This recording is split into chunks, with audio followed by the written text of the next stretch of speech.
Chapter 227. The diplomatic mission of the Kingdom of Qing had quietened down, and now it was the turn of the other powers to be anxious. Shopkeeper Sheng often came to deliver wine, and humbly conveyed the greetings of Xinjiang. Shenzhong had also invited Fan Xian a few times, but Fan Xian found an excellent excuse to decline. Shenzhong had no way of getting angry. On the contrary, Chang Ningho felt his heart ache at the loss of a fat piece of meat that had been at the tip of his tongue. Perhaps there was some agreement between the eldest princess and Shang Shanhu, but Xinjiang did not have a deep foundation in northern Qi. They still needed the help of the Overwatch Council. After Fan Xian's persuasion, Yan Bingyun finally agreed to his plan. He was prepared to use the network he had been building over the past 4 years.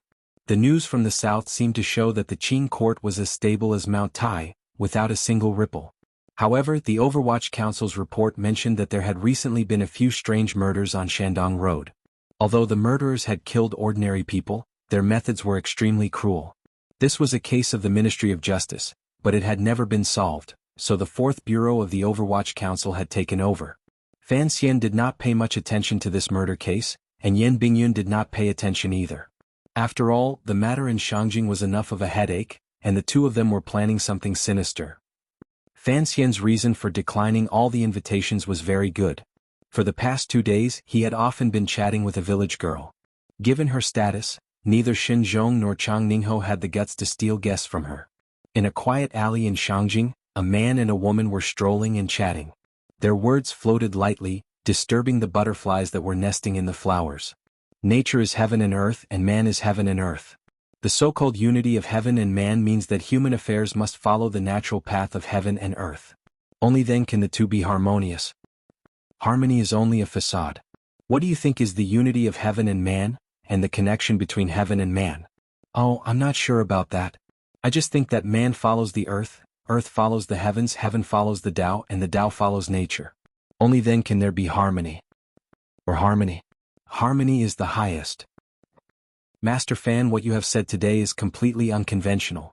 I'm truly impressed. Although she said she admired him, Haitang still put her hands in her pockets and dragged her feet. Her expression was serene as she walked on the street like a lazy woman. There was not a trace of admiration on her face. Fan Xian rubbed his nose in self-mockery.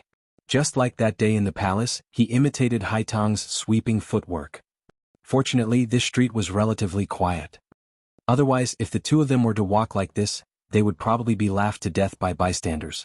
Seeming to guess what he was thinking, Haitang said, "I just feel comfortable walking like this. As for what other people think, I really don't care." Fan Xian thought about it for a moment and realized that it was quite true. People loved ease and hated work. Walking like this was indeed more comfortable than walking with one's head held high. The problem was, if one was really lazy, why not lie down in bed? As he thought this, his mouth naturally said, "I still feel that lying on the bed is more comfortable. If Miss Haitang is willing, we can lie on the bed and talk about literature, talk about life." Haitang glanced at him. Fan Xian smiled a little embarrassedly and did not explain anything. He really did not have many romantic thoughts about Haitang, but for some reason chatting with her always made him feel very relaxed. After his rebirth, Fan Xian had always wanted to experience many interesting things and meet many interesting people. This visit to northern Qi was largely to satisfy this spiritual need of his. Although there had been assassination plots along the way and things had not been very interesting, Fan Xian had gotten to know 2 interesting people, Yan Bingyun and Haitang. Fan Xian felt that it had been worth it. "I heard that Master Fan met with Master Xinzhong a few days ago?" Haitang asked softly, reaching out to pull out the green branches hanging down from the street. It was already summer, but it had been raining heavily a few days ago, so there was no heat. The trees and flowers were still in the spirit of spring. Fan Xian nodded. "We parted on bad terms." He knew that although He was above the court, he could see that the power of his faction was still biased towards the Empress Dowager, so he guessed why Haitang had asked this. Parted on bad terms? Haitang smiled, her face gentle. "I'm just curious. Master Fan, why did you hurriedly throw out that proposal? Were you not afraid that it would affect your reputation as an official if it got back to the south?" Fan Xian's heart trembled, but his face showed no expression. "I do not understand what you are talking about." Haitang said, "The Empress Dowager was very tempted by your proposal." Fan Xian's face darkened slightly. "Miss Haitang, you should know that these days I have been in seclusion, refusing guests. The reason why I came out to accompany you when you spoke was because I felt that although you had acted against me at Wudu, you are, after all, an unworldly master. You would not talk about these petty matters of the world. Miss Haitang, you have disappointed me. If I did not say these things, I am afraid you would be even more disappointed, Master Fan.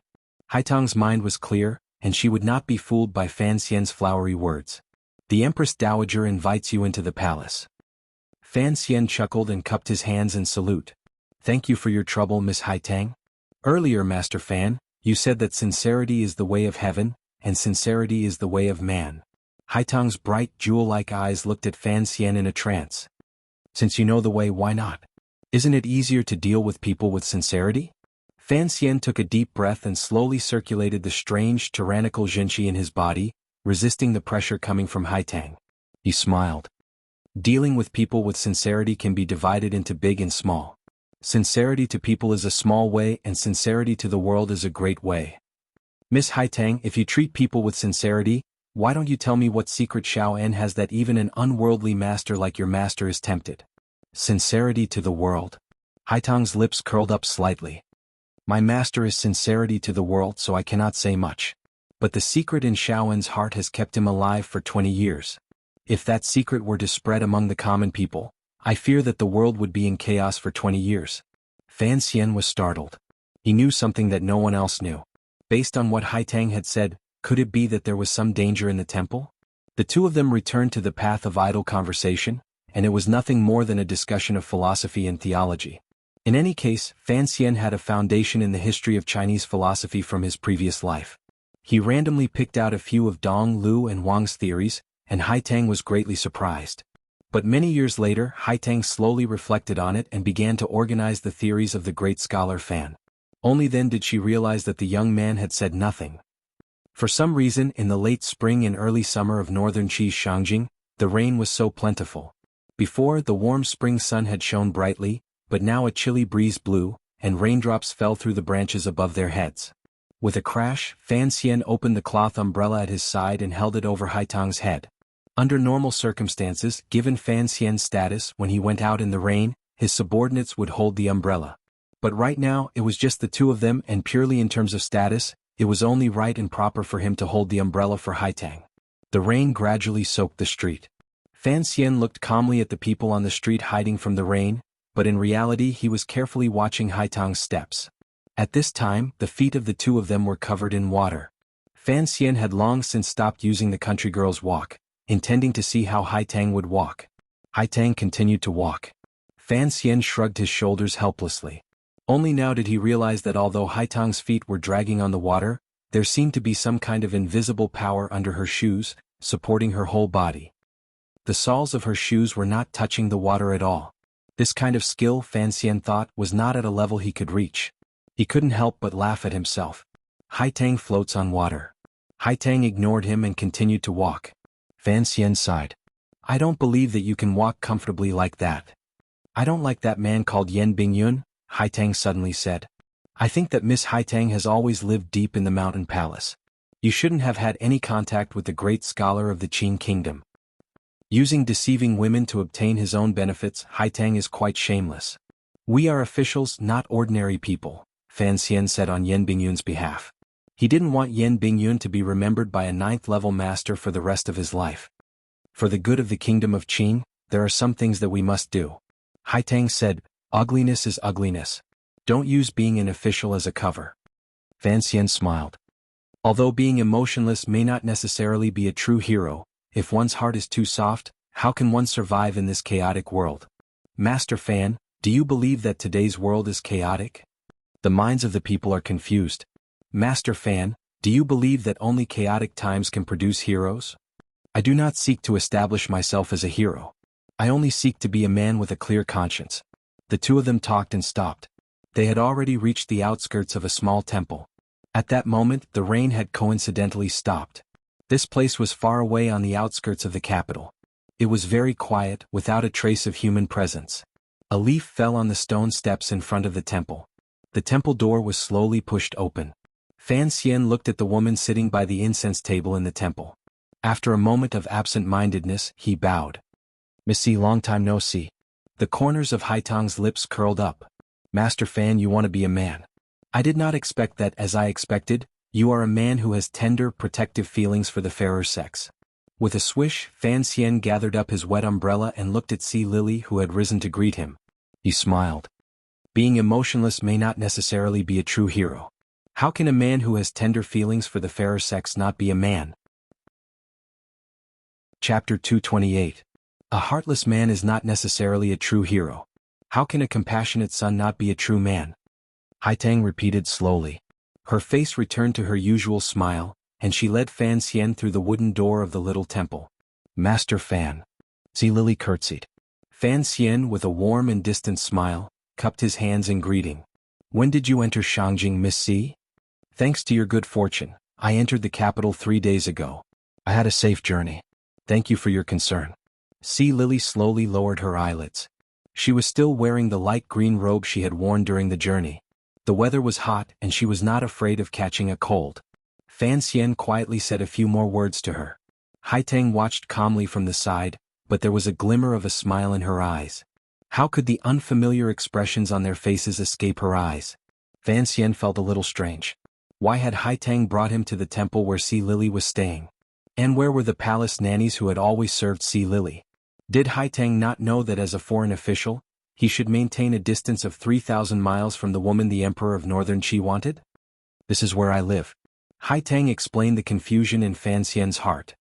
It is not convenient for Lily to enter the palace, so His Majesty has asked me to take care of her. Fan Xian laughed bitterly. Only now did he remember that Sea Lily had once said that these two girls were close friends in the Northern Qi palace. He suddenly thought of something. Could it be that Ku He also lived in the palace? Although the temple was far away, Fan Xian still had some reservations. After a few casual words, he said to Haitang, I will wait for you outside. Without waiting for Haitang and Sea Lily to reply, he left the door and waited outside in the courtyard. After he left, Haitang quietly looked at Sea Lily. After a moment of silence, she suddenly said, I brought him here to see you. Don't you have anything to say to him? Sea Lily raised her head, and a trace of confusion flashed across her charming face. She said quietly, I said I don't want to see him, and I reckon he doesn't want to see me either. Right now he is outside the door and I don't know how he will complain about you. Haitang, you are too reckless. Even if you are Ku He's disciple, you should do less of this taboo thing. Haitang smiled gently. What is there to be afraid of? Our Majesty is not a petty person. In another elegant and clean small room, wisps of fragrance gradually filled the meditation room. The tea on the table mixed with the amber color of the furniture, making people feel very tranquil. Why did you bring me to see Sea Lily? Fan Xian sat cross-legged on the other side of the tea table, frowning. His elegant face finally showed some worry. He was working hard to make arrangements for Xiaoan, but Sea Lily was a hot potato. I told you about Yan Bingyun earlier, Haitang said with a smile. I wanted to see if Master Fan was the same as the other filthy things in the world. The term, impure substance, is novel and absurd. Have you never read the story of the stone, Master Fan? Haitang seemed surprised. Fan Xian's heart skipped a beat and he didn't respond. He just smiled bitterly and said, Miss Haitang, have you misunderstood something? Miss Sea Lily is just a criminal I've been escorting along the way. She's just a target in the agreement. I have nothing to do with her. Milord, you've misunderstood me. Haitang said softly, Today I have invited you to my humble abode because there is something I need your help with. What is it? Fan Xian asked directly. Haitang smiled and said, Actually, it's something His Majesty was worried about when he left you in the palace. Fan Xian looked at her and found that her ordinary face easily made people feel close to her. He asked curiously, Clearly, His Majesty didn't want you to know about his troubles at the time. Haitang used her left hand to gently roll up the sleeve of her right hand. With 2 fingers she brought a small teacup to her lips. She slowly took a sip and said, The Emperor truly did not want me to know in the beginning, but his distress and I have been good friends for many years. Furthermore, in the Qi court, there are not many people, other than me, who are willing to help him resolve this distress. I've always been confused. Fan Xian could, of course, guess what the young Emperor of Northern Qi was worried about. He smiled and said, Since everyone in the court is opposed to Sea Lily entering the palace, why does your emperor still insist on going his own way? Looking at the current situation, Sea Lily can only temporarily stay in Miss Haitang's residence, and presumably the Empress Dowager won't allow her to enter the palace. Master Fan, are you suspecting that there's more to this matter? Correct. I've never believed that there's such a thing as affection in the royal family. For some reason, Fan Xian was faintly unhappy, and his words were much sharper. Haitang stared at him calmly. After a while she said, Emperors are also people. How can you say anything about the matters between men and women? Fan Xian shook his head and thought of the emperors of his previous world. Perhaps Emperor Xuanzong of Tang was an exception, but in the end, didn't Yang Guifei turn into a wisp of a fragrant soul at Maui? Master Fan is already married, Haitang said casually. Fan Xian was slightly surprised. He thought of his wife at home, and of their first meeting in front of the incense burner in the temple of Qin. He couldn't help but smile, full of happiness. Haitang looked at his facial expression and sighed to herself. She smiled and said, I hear that Master Fan and your wife are very close. If someone tried to stop you two from being together, what would you do? Fan Xian raised his eyebrows and did not reply. But if there really was someone in this world who dared to come between him and Wanner, that person must be seeking death. Gradually, he seemed to understand the feelings of the young emperor in the palace. But when he thought of how the emperor admired Sea Lily, Fan Xian still felt a little strange. Even though the agreement between him and Sea Lily was that they were only in a mutually beneficial relationship, Haitang's request was actually what Fan Xian wanted. If Sea Lily couldn't enter the palace, the only thing that would be lost would be the Overwatch Council of Qin. He just couldn't guess why she would want to find him. Haitang said, No one in the court is willing to help His Majesty welcome Sea Lily into the palace. You should know that Sea Lily's identity in the south is problematic. After all, I am limited by my status and have no right to speak in this matter. Fan Xian laughed coldly. She's working for Northern Qi. He then asked, Do I have any right to speak? I'm just a foreign official. After Wudu, this matter should have nothing to do with me. Haitang smiled. His Majesty and I only wish to borrow your wisdom, Master Fan. Fan Xian couldn't help but laugh. He gently smoothed down the hair on his head with his fingers. Miss Haitang, you truly think highly of me. Haitang calmly said, Master Fan was originally a nameless person, but in a year's time, you've become the world's most famous immortal poet, a powerful figure in the south. If you say you have no wisdom, no one in the world would believe you. I'll think of something, but I don't know if it will work. Fan Xian picked up a cup of tea and drank it in one gulp. The key is still the Empress Dowager. If she isn't willing, nothing will work. Haitang stood up and bowed slightly. I thank you in advance. It seems that the relationship between you and Sea Lily is not shallow. Fan Xian bowed in return. If I ever need your help in the future, I hope you will remember the friendship between us today. Haitang expressionlessly replied, As long as it doesn't involve the politics of our country, I promise to do so. Fan Xian said, Don't worry. What I want you to do may never happen. If it does, it will only be an internal problem of the kingdom of Qin, and you won't have to go against the natural order that you've always pursued. That's good. Haitang relaxed a little. As the head envoy of the south, all of Fan Xian's movements in Shangjing had to be monitored by the court of Northern Qi. This was a tacit understanding and habit between the two sides, so it was rare for him to have complete freedom of movement. But today was an exception. Fan Xian was taking a stroll with Haitang, and Haitang clearly didn't like the rats of the brocade guard following them, so they walked together under an umbrella. It looked like they were strolling leisurely, but they had thrown off all the spies.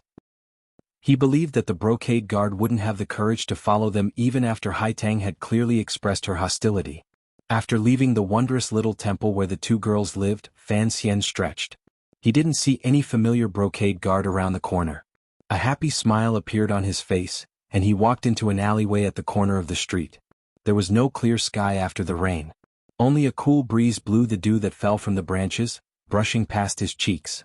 Thinking of Sea Lily and the Emperor, Fan Xian still didn't quite understand. But the topic that Haitang had just mentioned made this 17-year-old man's thoughts return to the capital, to the side of his wife and sister. Homesickness began to rise, and a warm feeling began to fill his chest.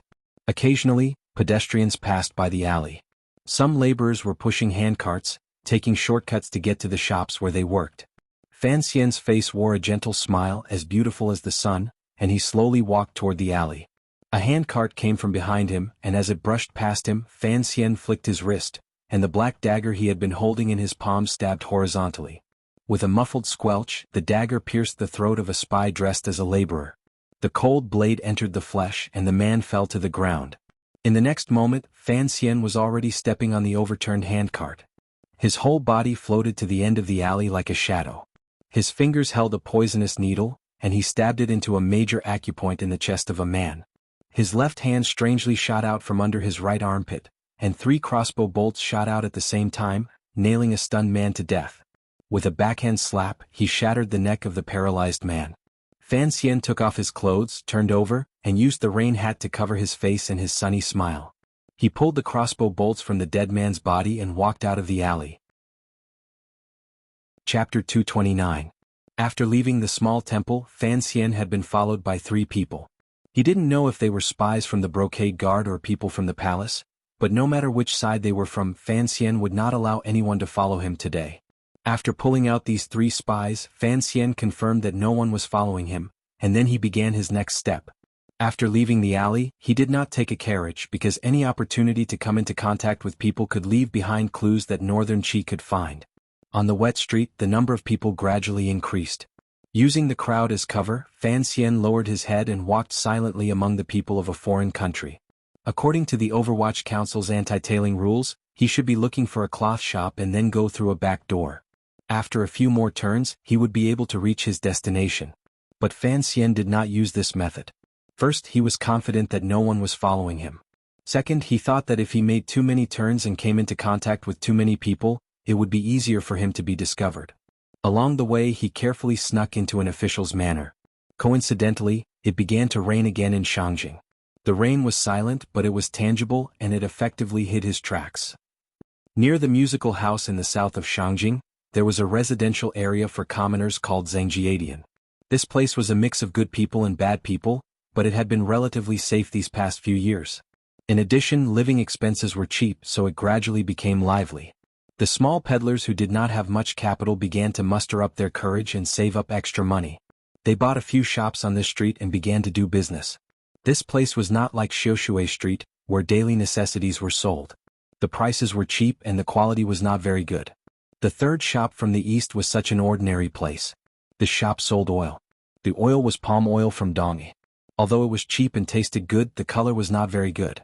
Especially during the winter, there was always a layer of white flocculation.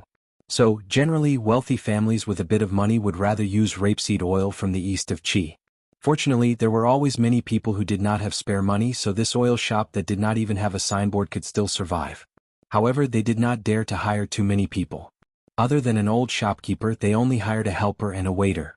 It had rained repeatedly today, so there were not many pedestrians in Zhangjiadian. Today it seemed even more empty. However, the oil shop's business had nothing to do with the weather. Whoever ran out of oil would naturally come, so the old shopkeeper of the oil shop was not in a hurry. Instead, he moved a long stool and sat in front of his door, staring blankly at the rain outside the shop. Perhaps the shopkeeper was really getting old. The young workers in the shop felt that the number of times the shopkeeper was in a daze this year was much more than before. "Shopkeeper, I want to buy oil." A person stood at the entrance of the oil shop, blocking the dim sunlight outside. The old shopkeeper waved his hand, indicating for him to enter by himself. The man took off his rain hat, revealing a plain face. He smiled, walked into the shop and said to the yawning shop assistant, "Young man, I want to buy oil." The shop assistant smiled and said, "What kind of oil do you want?" "Other than palm oil, our shop also has a new batch of rapeseed oil from Qidong Lai." The shop assistant's attitude was respectful, but he was muttering to himself, "Of course people who come to our shop want to buy oil. Isn't this nonsense?" The man said, "Give me half a caddy of palm oil." The shop assistant replied crisply, "Okay." He nimbly poured oil into the scale and then found that the man's hands were empty. He couldn't help but scratch his head. "Sir, what do you use to carry it? Do you have a pot here?" "Yes, a wooden pot is 3 copper coins." The shop assistant was very happy to have made another business. The man did not speak after taking the oil pot, as if he was still thinking about something. The shop assistant asked curiously, "What else do you want? Do you have sesame oil? Do you have sesame oil?" The question was very soft and not very loud, but the old shopkeeper's withered right hand, which was sitting outside the shop and propping itself up on the bench, trembled slightly. The shop assistant said unhappily, "We don't have such good goods in our shop. In the whole of Zhangjiadian, who can afford to eat sesame oil?" As he spoke, the old shopkeeper had already slowly walked back to the counter and waved his hand to signal the shop assistant to leave. He looked at the customer with a face full of smiles and explained, "Sesame oil is too expensive. Except for when it's used to worship the heavens, no one usually buys it. There's still half a year until the day of worship, so our shop hasn't stocked up yet." The man smiled and said, "Other than worshiping the heavens, worshiping people is also possible." The old shopkeeper's smile became even more respectful. He said, "Then tell me the quantity. We can order it on your behalf." The conversation had reached a crucial point, so both of them spoke softly. However, that person's memory must be very good, so he was able to clearly state the weight of the next batch without any ambiguity. "I want to buy 7 caddies, 3 tails, 9 chien and 4 hao, palm oil." The old shopkeeper was calculating with his abacus, and then he looked troubled. He said, "There's a problem with the price. Sir, let's go into the inner room and talk." "That's fine." The old shopkeeper ordered the shop assistant to keep watch outside, and then he led the customer into the back room. The shop assistant now knew that the man wasn't here to buy oil but to sell oil. He couldn't help but stick out his tongue, thinking that he was lucky he hadn't offended the owner of the sesame oil business. This sesame oil merchant was, of course, Fan Xian in disguise. He followed the old shopkeeper into the back room, only to find that it was completely different from the meeting place he had imagined. It was actually bright and clear. There was no tea, no small talk. The old shopkeeper stared into Fan Xian's eyes, and there was a trace of caution in his old, muddy eyes. He said, "Sir, you came from the south?" Fan Xian nodded. The old shopkeeper made a gesture of invitation. Fan Xian sighed in his heart, thinking that Yan Bingyun's procedure was a bit complicated. Helpless, he could only report another number that he had firmly memorized. Only now did the old shopkeeper confirm the other party's identity. Only then did he relax. He took out a small knife dipped in poison from his sleeve with trembling hands and placed it in his hand. Fan Xian knew that if the man was a spy from the kingdom of Qi, the old shopkeeper would have to kill him as soon as possible. This was also why Yan Bingyun felt so humiliated after being captured alive. The old shopkeeper looked at him and said, "Sir, what position do you hold in the Overwatch Council?" Fan Xian shook his head. "I don't think the situation at hand allows us to be long-winded." The old shopkeeper laughed bitterly. "It's already been a year. It's been a whole year since we've received any news from above. After the incident, the court hasn't sent anyone to take over. I thought the court was going to let us enter a period of silence." The so-called period of silence was when, as soon as a gap appeared in the spy system of an enemy country, they would immediately stop all operations to avoid being exposed. This period could only be a month or it could be 10 years. Fan Xian frowned. Yan Bingyun's capture was the most unlikely thing to happen in a spy war between the two countries, because Yan Bingyun didn't need to carry intelligence back to his country and personally investigate such dangerous matters. But the eldest princess's move had paralyzed the entire network of the Overwatch Council in the north. Yan Bingyun had always been in the hands of Northern Qi, and the court and the Overwatch Council didn't dare to take the risk of contacting them. That was why there had been a year of silence. I hope that after a year of silence, everyone's bodies haven't rusted. Sir, please be at ease. The old shopkeeper knew that if this man had come to take over Yan Bingyun's position, he must be an important figure in the council, and he could faintly smell the scent of blood on him. The old shopkeeper's reply was especially careful. Sir, please give the order. 3 matters, some urgent, some slow. Fan Xian looked at the old man in front of him. He knew that this old man, as well as the countless other spies in the council, must have had a difficult year. They were like wandering orphans with no home to return to, so he deliberately softened his tone. The most urgent thing is to immediately find out where Shaoan is being held. The second matter is to investigate the real reason for the enmity between the Empress Dowager and the Emperor. This was something that Fan Xian had never understood. The young emperor seemed to have eaten too much. The old shopkeeper's expression didn't change. Although he knew that either of these 2 tasks would be extremely difficult, he only quietly waited for the man in front of him to issue the 3rd order. Investigate Shaoan's matter quickly. The matters in the palace can wait. Fan Xian muttered to himself, as for the 3rd order, I think you should know that the palace treasury has been smuggling goods northward for the past few years. The old shopkeeper narrowed his eyes. For the first time, a strange light appeared in his eyes. That is a problem in Xinjiang. Sir, has the council finally decided to act? Fan Xian shook his head and quietly said, investigate thoroughly for me. However, don't touch a single hair on them. You have to control all of the joints that can be controlled. If the council wants to act in the future, you have to make sure you have enough things in your hands to salvage this entire trail clean. Understood. The old shopkeeper knew that this was a long-term task that could be taken slowly. But Fan Xian was thinking about something else. He didn't know if the matter with Master Cui was a test from his mother-in-law, or if she had something to ask of him, so he had to bear with it for now. Although Xinyang had never known that Fan Xian was the culprit behind the incident with Yan Ji in Guangxin Palace, the conflict in the Great Hall of the Ministry of Justice had gradually brought the conflict between him and the eldest princess to the surface. Chapter 230. How should I reply, sir? This was a crucial point. Fan Xian didn't know how Yan Bingyun had managed to communicate with his subordinates, so he didn't dare act rashly. He only said quietly, "Within 2 months, there shouldn't be any specific executors coming to Shangjing, but I will temporarily assign someone to be responsible for contacting you." The old shopkeeper looked worried. "Sir, please be careful.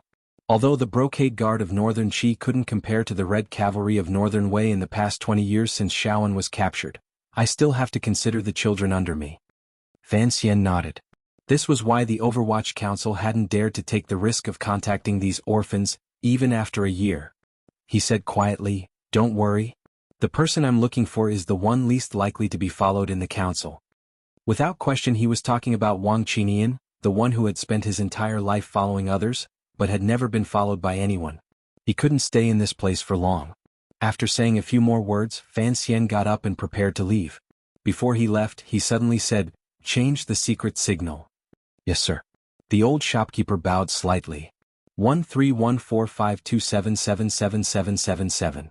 "Yes, sir."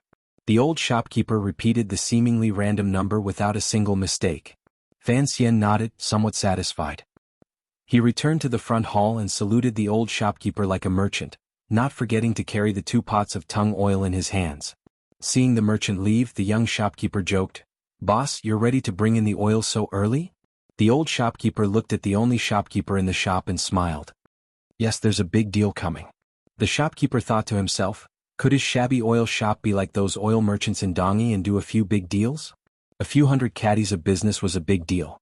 The young man couldn't help but look down on the shopkeeper's lack of ambition. On the way, Fan Xian carefully disposed of the oil in his hands. He didn't dare give it to the beggars on the street, nor did he dare throw it away. One of the most important rules of the Overwatch Council's secret agents was not to underestimate the enemy's ability. Although Shen Zhong, the commander of the Brocade Guard of Northern Qi, did not appear to be very powerful in that rainy night in the brothel, Fan Xian knew that was definitely just a facade. After cleanly disposing of the oil pot, Fan Xian set out on his way back to the diplomatic mission. The sky was already dark and there were few people on the road. As he passed the arch bridge over the Yuchuan River in Shangjing, Fan Xian rubbed his face a few times under the canopy, wiping away all of the rouge and rouge from the young lady's home. He squeezed it into a small yellow and red powder in his palm. His palm gently stroked the lion on the stone arch bridge. The powder fell from his palm and quietly mixed with the river water under the bridge. No one could find any trace of it. Descending the bridge and passing through the alley, Fan Xian emerged from the side of a house. He had already restored his original appearance. He had taken off his rain hat and flipped his robe. He looked just like he had when he had just parted with Haitang.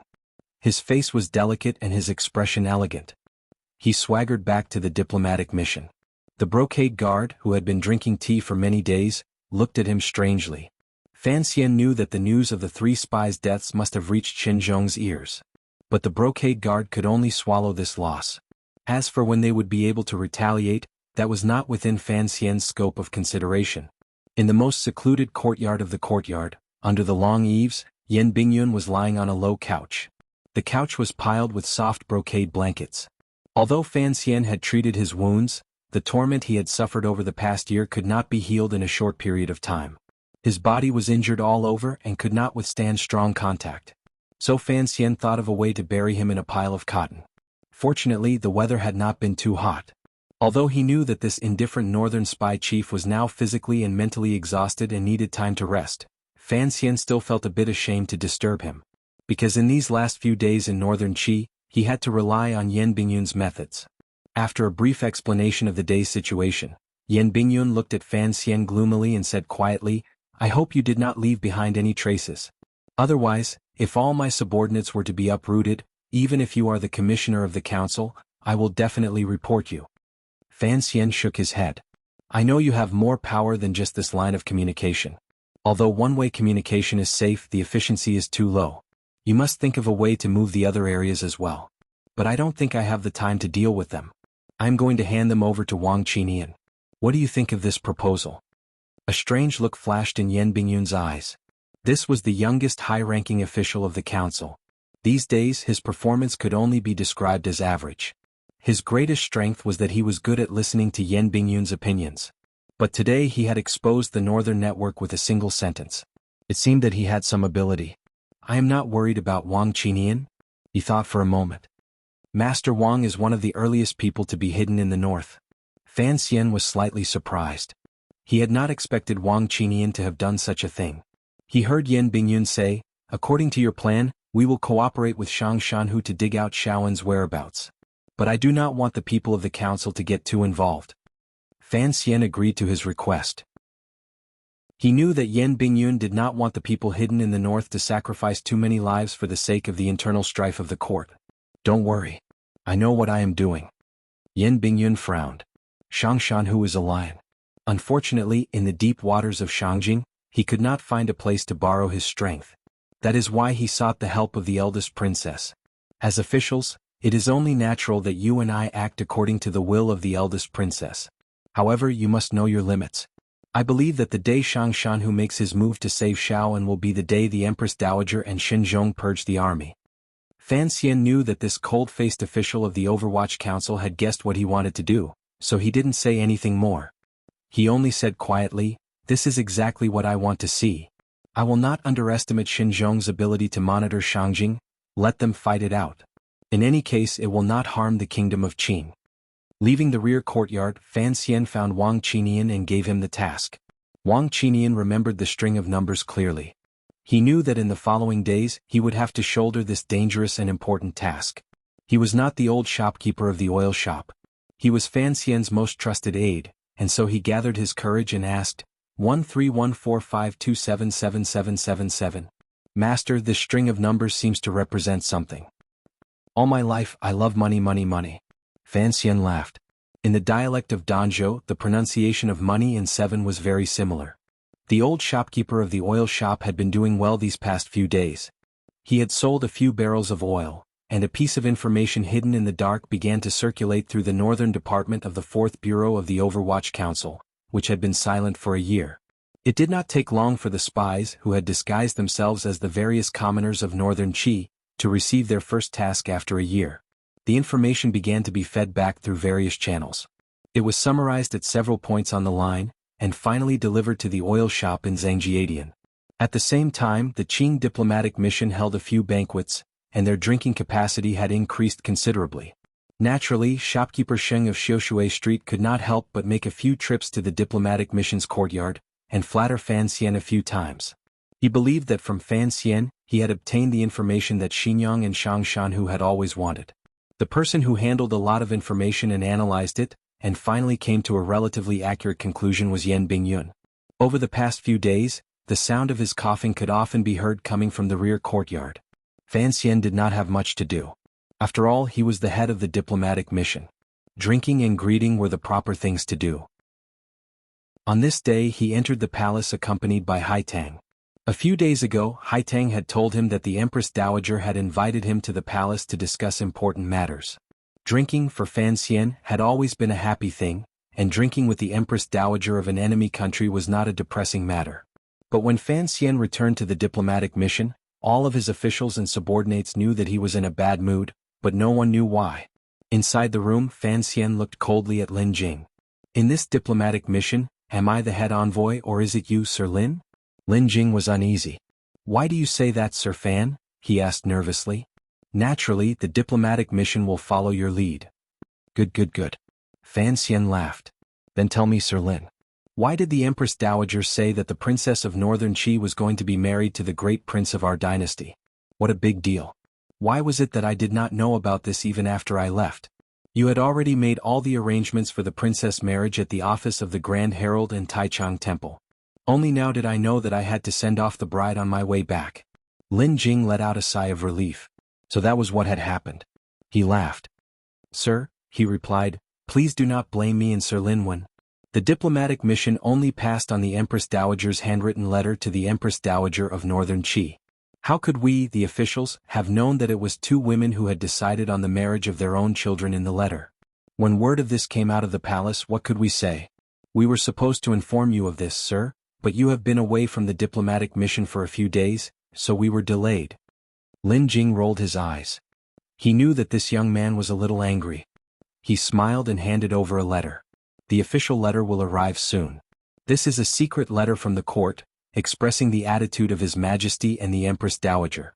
Of course they are willing to carry out this marriage. In fact, there are two other happy events that I wish to congratulate you, Sir Fan. Chapter 231. Congratulations, my ass. Making a scene. Making a scene. As soon as Fan Xian thought of all the things that had happened, he was furious. He even learned Qin Pingping's catchphrase and laughed. Those old women eat too much pickled vegetables and worry too much. Aren't they afraid that they'll tire us runners to death? Lin Wen was startled. What a disgraceful thing to say. He hurriedly explained, the affairs of the court have their own rules. But the affairs of the palace have their own channels. You don't need to worry too much, sir. Fan Xian nodded. Although this marriage seemed a bit ridiculous seeing how anxious the two courts were, it was a situation that everyone wanted to see. But Southern Qing and Northern Qi were known as the two most powerful countries in the world.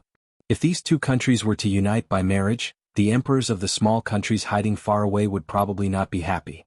Of course, the biggest headache would be the city of Dongyi, which was guarded by Sigu Jian's sword. All right. You said I have something to celebrate? Fan Xian frowned. He didn't know what the great prince's marriage, which was scheduled to return to the capital in early autumn, had to do with him. Lin Jing and Lin Wen looked at each other and laughed. Sir, you'll know when you read the letter from the court. According to custom, when the court sent a letter, if the head envoy was not present, Lin Jing, as the deputy envoy, had the authority to open it first.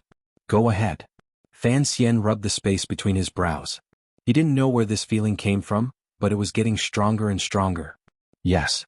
Lin Jing responded with a smile. After the great prince's marriage is set, so is the second prince's. His Majesty has decreed that the second prince's marriage to Yi Linger, the daughter of the Yi family of the Jingdo garrison, is set for next spring. Fan Xian was a little surprised. He grunted and felt a strange feeling in his heart.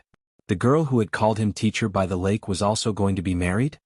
He had seen the second prince before, and knew that the second prince was well-read, but had a restless heart. Hearing that Yi Linger was going to marry the second prince, he couldn't help but worry for her. At the same time he wondered what the emperor wanted to do. This marriage would clearly tie the Yi family, which guarded the capital, to the second prince. Did the emperor really want to change the heir? Fan Xian's heart jumped, but his expression was unusually calm. He tilted his head slightly and said, What does this have to do with me? Lin Wen said with a flattering smile, Congratulations, Master Fan. Congratulations, Master Fan. His Majesty also mentioned in his edict that the young lady of your manor is virtuous, and that she has been granted marriage to Li Hongqing, Crown Prince of King Jing, young miss of your noble family? Fan Xian was a little confused and felt a little stupid. Which manor was this? It took him a while to react. Could it be Ruoruo? Sister Ruoruo was going to marry Li Hongqing? No. To everyone's surprise, Fan Xian suddenly stood up and waved his sleeve. The officials next to him had their mouths wide open. They didn't know why Fan Xian would have such a strong reaction after hearing about his sister's marriage. Everyone congratulated Fan Xian. His congratulations came from the bottom of his heart. Count Sinan was the Minister of Appointments, and was in charge of the Qing Kingdom's finances. Fan Xian was the Commissioner of the Overwatch Council, and His Majesty had arranged for him to marry the daughter of the former Prime Minister. That young lady also had a noble identity that everyone knew, but did not dare mention. Now, even the young lady of the Fan family had been betrothed to Crown Prince Li Hongqing. There was no one else in the court who was so favored by the emperor. Fan Xian's reaction was, no. Fan Xian lost his composure for a moment. Out of the corner of his eye, he saw the stunned expressions on everyone's faces. His mind was a mess, but he quickly came to his senses and laughed. That won't do. Li Hongqing visits brothels every day. If he doesn't spend a few hundred jars of fine wine with me, my brother-in-law, I won't let my sister marry him. You hit it well. The officials all knew that the Fan family was on good terms with King Jing's family, and that he was good friends with Crown Prince Jing. His words were indeed a joke. The officials all laughed. They said that Fan Xian was humorous, and that when they returned to the capital, they would visit him at his manor. Some even said that they would go with Fan Xian to find Crown Prince Jing and extort some fine wine. Fan Xian's eyebrows danced as he happily chatted with the officials. He was very much like a happy brother who had heard that his sister was about to get married. After everyone had dispersed, Fan Xian walked alone to the secluded rear courtyard. Standing next to a pillar, he looked at the stars emerging from the gaps in the dark clouds in the southern sky. He was silent for a long time. His sister was going to get married. His sister was going to get married. Fan Xian narrowed his eyes, watching the dim stars twinkling between the heavy clouds in the night sky. His heart palpitated and his mind was filled with that sentence. He had long known that this was something that was bound to happen. Not long after he had come to this world, when he was in Danzhou telling the story of Snow White to the yellow-haired girl, Fan Xian knew that the yellow-skinned monkey in front of him would one day get married. In the letters that came and went between Danzhou and the capital, he would occasionally think that the little girl on the other end of the letter would grow up to marry a man. Later, when he came to the capital, he saw that there was a trace of ice and snow hidden between her brows. She was also as intelligent as ice and snow. She saw him as a teacher and respected him as a brother. Fan Xian laughed and thought that if any ordinary man married her in the future, he would certainly have a hard time. But at some point, perhaps from the day Fan Xian guessed his past, Fan Xian began to subconsciously refuse to think about the future of Ruoro's sister. Even when the emperor, who was traveling incognito, told the siblings in the tea house by the Lujing River that he would arrange a good marriage for Ruoro in the future, Fan Xian still refused to think about it. But things never changed according to one's will. After Fan Xian got married, Ruoro's marriage naturally became a problem that had to be solved immediately. Fan Xian unconsciously gently patted the pillar next to him. His mind was a mess. Although he had once talked about this problem with his sister and vowed that as her brother, he would definitely find her a good husband, when it came to matters like this, Fan Xian, who always liked to pretend to be confused, was in a rare state of confusion. It was as if there were countless threads running back and forth in his mind, making it difficult for him to breathe and unable to think. Clap, clap, clap. The sound of palms hitting the pillar echoed softly in the courtyard. Very noisy. A cold voice came from the other end of the corridor. Fan Xian laughed bitterly. He had been so shaken up today that he had forgotten that the courtyard he lived in was also occupied by the equally cold Yan Bingyun. "Sir, your mind seems to be in a mess today." Yan Bingyun wasn't concerned about him. He was just curious as to why this commissioner of the Overwatch Council, who was used to hiding all his thoughts and only giving others the appearance of sunshine, was so sad tonight. Fan Xian pulled his gaze back from the dark night sky. He thought for a moment and then said, "My sister is going to get married." "The young lady of the Fan family?" Yan Bingyun said quietly. "A famous and talented woman in the capital. Presumably, it was His Majesty who arranged the marriage." "Correct. My future brother-in-law is Crown Prince Jing Li Hongqing." Yan Bingyun said, "All the young people in the capital know that the Crown Prince likes your sister." Fan Xian was surprised. "Really? Why don't I know? I heard that you and Li Hongqing had a good deal. Now that your manor is connected by marriage with King Jing, in the southern court, other than a few members of the royal family, there are no officials who can compare to the Fan manor. I must congratulate you, sir." Fan Xian felt that Yan Bingyun's cold congratulations were mixed with a hint of malice. He tilted his head slightly and smiled. "It is indeed a happy occasion." "If it is a happy occasion, why are you worried, sir?" Fan Xian smiled. "Hongqing is my friend. Of course I like his temperament, but—" He shrugged. "A dissolute prince who frequents pleasure boats is about to become my brother-in-law. I think anyone would be worried." Yan Bingyun coughed lightly and said mockingly, "Have you never been to a brothel in your life, Sir Fan?" Fan Xian smiled and shook his head. He was in a strange mood today, so he didn't want to argue with Yan Bingyun. There were no candles in the room and the stars in the sky could be counted. The courtyard was dark. Fan Xian turned his head and saw Yan Bingyun's cold expression, which couldn't be erased in the night. He suddenly had a thought and blurted out, "Do you want to marry my sister?" "Nonsense." Yan Bingyun rebuked the commissioner for his absurd question. Fan Xian shrugged and sighed. "You're right. You only love yourself. How would you know how to love a woman?" Yan Bingyun didn't want to pay attention to him. Fan Xian looked at him and said, "How do you and Miss Shen end up?" She was cheated by you. Shen Zhong isn't someone to be trifled with. Yan Bingyun's face was as cold as ice, but Fan Xian's sharp eyes finally found a trace of sadness in his eyes for the first time. He only heard him say quietly, "I'm not a pervert like you. As for Shen, there's nothing between me and her." Fan Xian understood that Yan Bingyun and Miss Shen were destined to be apart for the rest of their lives, looking at each other from afar. Although he didn't know if Yan Bingyun had any feelings for her in the process, he felt some guilt towards such an infatuated woman. His thoughts turned back to Ruoruo's marriage, and a faint worry floated up in his heart. Actually, everyone was right. His sister marrying Li Hongqing was better than marrying one of the princes. Fan Xian should be happy, but he couldn't be happy. Actually, in his heart, even he didn't know what he was thinking. Perhaps it was only some details, some initial reactions such as standing up in front of him and the sad clapping of his hands afterwards, that revealed the deepest desires in Fan Xian's heart that he didn't even realize he had. He said to Yan Bingyun in the corridor, "Miss Shen naturally can't marry you, but if, and I'm saying if there was such a possibility, what would you do?" "I never think of the impossible," Yan Bingyun replied coldly. Fan Xian smiled and left the long corridor. Yan Bingyun watched his lonely figure disappear into the darkness and fell into deep thought. Chapter 232. 3 marriages, just 3 small interludes that seemed to be the case. No one knew of Fan Xian's troubles. Whenever he thought of that faint possibility, Fan Xian felt a chill run through his body, and he didn't know what to say. Far away in a foreign country, Wu Zhu, the only person who had no taboos, seemed to have disappeared. There was no one he could talk to about this. There was nothing that couldn't be said to others, but this couldn't be said to others. In the eyes of others, Fan Xian seemed to be very happy, and had already begun to make arrangements for the diplomatic mission's return to the capital. The officials thought that Fan Xian was rushing back to the capital to prepare for his sister's marriage, and at the same time, wanted to seize the opportunity to benefit from the court's arrangements after the marriage.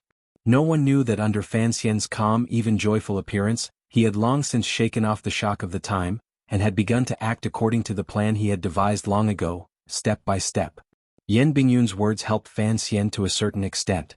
Fan Xian thought that Sir Yan was right to a certain extent. What was the point of thinking so much about something that was impossible? But at the same time, he told himself that if Ruoruo was willing to marry as her brother, he would make sure her marriage was glorious, happy, and blessed. Even if Li Hongqing was involved in the second prince's struggle for the throne, for Ruoruo's sake, he would ensure the peace of King Jing's manor. Of course, if Ruoruo did not want to marry, then it would be a completely different story. Having thought this through, Fan Xian regained his calm, or at least on the surface. He had entered the palace twice these past few days, mainly to deal with the first marriage alliance since the founding of the 2 countries. This was an important matter and no one, including Fan Xian, dared to be negligent. What made Fan Xian somewhat happy was that, under the pressure of the harem, Shen Zhong and Chang Ningho had finally lowered their heads. The secret service organizations of the 2 countries had a preliminary idea of how to distribute the goods from the north through irregular channels, as well as specific measures. In this plan, Fan Xian, as an important figure in both the Overwatch Council and the palace treasury, would naturally reap the most benefits. In reality, what Fan Xian was happy about was not the matter itself. Although his plans in the future would require financial support, the gains from smuggling were not as great as Fan Xian's plans. What truly made him happy was that, since he was going to make changes to the channel, then the output of goods from Xinjiang would certainly be reduced, and the income would certainly be reduced. The eldest princess' power would presumably be weakened. Fan Xian also understood that the eldest princess had allowed this to happen because he had promised Xinjiang that he would cooperate with Shang Shanhu and rescue Xiao En, who was hiding a shocking secret. This seemed to show that the eldest princess still placed the interests of the Qing court above her own. This, which was a bit like an act, surprised Fan Xian. It was also during these few days that the patient Yan Bingyun's ability to plan things was demonstrated to its greatest extent. When Fan Xian held the case file, he couldn't help but sigh in admiration. Yan Bingyun's methods were simple, but they were the safest and most appropriate. They preserved the safety of the Qing forces hidden in the north to the greatest extent. There were many kinds of spies in the Qing kingdom. Yan Bingyun controlled secret agents such as the oil shopkeepers and the attendants hidden in the manors of the nobles, and even some officials. There were also open spies such as the shopkeepers on Xiushui Street and the merchants from the south. Their main purpose was to do business, but they traveled the world, so they naturally had to send useful information back to the Qing kingdom. These few days, open spies and secret agents began to exert themselves. The intelligence system, which had been in hibernation for a year, began to awaken, and immediately displayed its powerful investigative abilities. Everything was ready. All that was left was for Shang Shanhu to make his move. Fan Xian and Yan Bingyun sat in the diplomatic mission, drinking wine in a relaxed manner.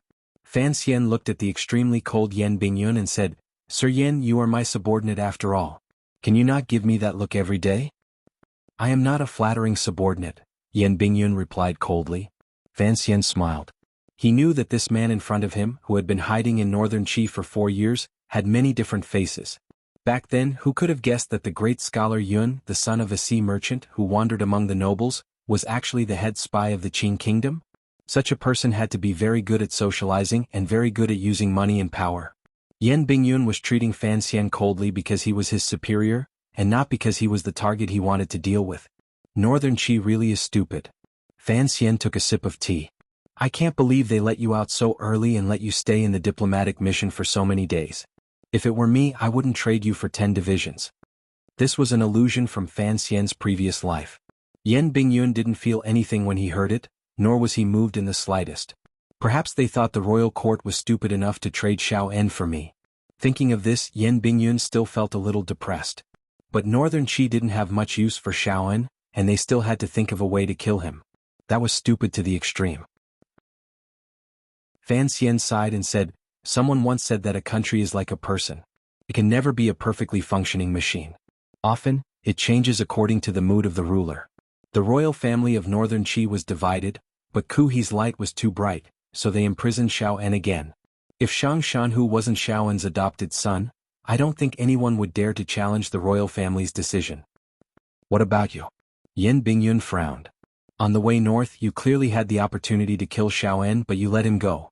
Now he's already in Shangjing and you want to save him. After saving him, you want to? It really is a little strange." Fan Xian smiled. He wouldn't tell anyone about Xiao En's secret, and it was because of this that the process of this matter gradually became absurd and laughable. He thought about it and explained to Yan Bingyun, "This is like playing chess. Although we all want to checkmate the other side's general in the end, the process of moving the pawns is different, and the benefits we gain from it are also different. If he had killed Xiao En on the banks of Wudu, the pawn Fan Xian had intended to abandon might not have been able to return to his country alive, and Fan Xian would never know where the temple was. And this time he had used all the power of the Overwatch Council in the north to rescue Xiao En. Fan Xian only wanted to set up a common chess board game, hoping that after so many twists and turns, he could gain something that even Qin Pingping couldn't. If Xiao En doesn't escape from prison, the brocade guard won't be easy to kill. After all, Shang Shanhu's reputation in the northern Qi military is very high. Xiao En, that old devil. What a pitiful life." A voice sighed. "He's old and no longer the same as he was. I don't recommend you do it yourself." Yan Bingyun looked at him coldly. "If Ku He really does put down his pride and make a move, how will you survive?" Fan Xian was silent. He didn't dare let anyone else hear Xiao En's secret, so he had to take the risk himself. He slowly tapped the tea table, closing his eyes and imagining himself as a chess player, moving the chessboard clumsily and inexperienced. On both sides of the chessboard were, of course, experienced and far-sighted people. Ku He and the eldest princess, the Empress Dowager, and Shang Shanhu. Compared to these people, Fan Xian was nothing. But Wan Tong had no other ability, but he had the courage to flip the chessboard. All the routine work was done. The diplomatic mission and the northern Qi court breathed a sigh of relief and began to feast to their heart's content. Fan Xian was no exception. In the peaceful capital, the only strange thing was that along the banks of Yuchuan River, there had been a number of strange murders. Along with these murders, there had been particularly frightening cases of arson. For a few days, the flames reflected a red glow on the river that the people of northern Qi loved. Fan Xian knew very well what was hidden behind these murders. When the intelligence agents of the kingdom of Qing who had hibernated for a whole year began to move, the provost of the brocade guard, Shinzhong, must have smelled something amiss. The brocade guard, who had taken root among the people of Shangjing, also began to react fiercely and appropriately. Yan Bingyun estimated that some of the hidden sentries he had set up had already been lost in these murders. After all, in a foreign country, it was impossible to conduct such a large transaction right under the nose of the enemy without alerting them. But the 4th Bureau's intelligence network in the north had been split into several pieces, so there was no fear of the brocade guard digging up too many strongholds. So Yan Bingyun's expression became more and more gloomy. The fourth bureau of the Overwatch Council only had 17 spies in Shangjing. And now, for the sake of the eldest princess in Shaoan, they had paid such a heavy price. He could not help but be angry. Fan Xian did not say anything to comfort him, nor did he say anything. He just continued to drink, seek pleasure and call in prostitutes. The 6th year of the Tianbao Kingdom, the 6th day of the 6th month of the Great Qi Kingdom. Fan Xian did not believe in the Western legends of the devil from his previous life, so his fingers were steady as he buttoned his cloak. He appeared full of confidence. He carefully sorted out his weapons and medicines. Some were in his belt, some were in his undergarments. Tied to his left forearm was a hidden crossbow that could fire 3 bolts at the same time. The third bureau of the Overwatch Council's secret smoking powder was in a bag about the size of a knuckle on his right wrist. Fan Xian looked at the metal box on the table, which was illuminated by the dim light, and narrowed his eyes. After the box was opened, there were 3 pills, red, blue and white. They looked strange and always made people think of some very strange things. The red pill was not small, but the smell of medicine had faded. It was impossible to tell what it was made of. Many years ago, Fei Jia had left it behind because he was worried about the tyrannical Zhenqi in his body. Fan Xian thought for a moment, then hid the large longan-like pill in his belt. Looking at the remaining pills, Fan Xian laughed bitterly. He overturned his original idea and put them all away. He might run into that great grandmaster, so it was better to have more life-saving items. Chapter 233. After hiding the pill, Fan Xian twitched his nose. For some reason, his brain began to feel excited, and the powerful Zhenqi in his body began to circulate rapidly along his wide meridians. It was as if every pore on his body had opened up, greedily absorbing the yuanqi that might or might not have existed between heaven and earth. The faint smell of ephedra excited Fan Xian. From the table, he took down the Tiger Guard long knife, which had been modified beyond recognition. He weighed its weight in his hand and carefully used a cloth belt to tie the knife to his back, maintaining the most convenient angle for him to draw the knife. As for the slender black dagger on his leg, it seemed to have become a part of him over the years, and he did not need to pay special attention to it. With a creak, the door was pushed open. Wang Qinian walked in, bowed to Fan Xian and whispered something in his ear. Fan Xian nodded and glanced at the remaining chores on the table, indicating for him to start. Wang Qinian smiled awkwardly. "My skills are much worse than yours, sir." Fan Xian scolded him. "You have never seen me with makeup on. How do you know your skills are worse than mine? You were a wanted thief in many countries back in the day. Did you not know how to disguise yourself? Wasn't the person sitting next to you personally dressed up?" Wang Qinian lightly flattered him. "At that skill. Others may not know, but in my eyes, you are an immortal from heaven." "You're talking nonsense." Fan Xian sat down on a stool and smiled. "Which of the clay statues in the temples next to the capital could be prettier than me?" One was thick-skinned and the other was thick-skinned. The two of them made up a few words, effectively dispelling the last bit of nervousness in Fan Xian's heart. Wang Qinian was his closest subordinate.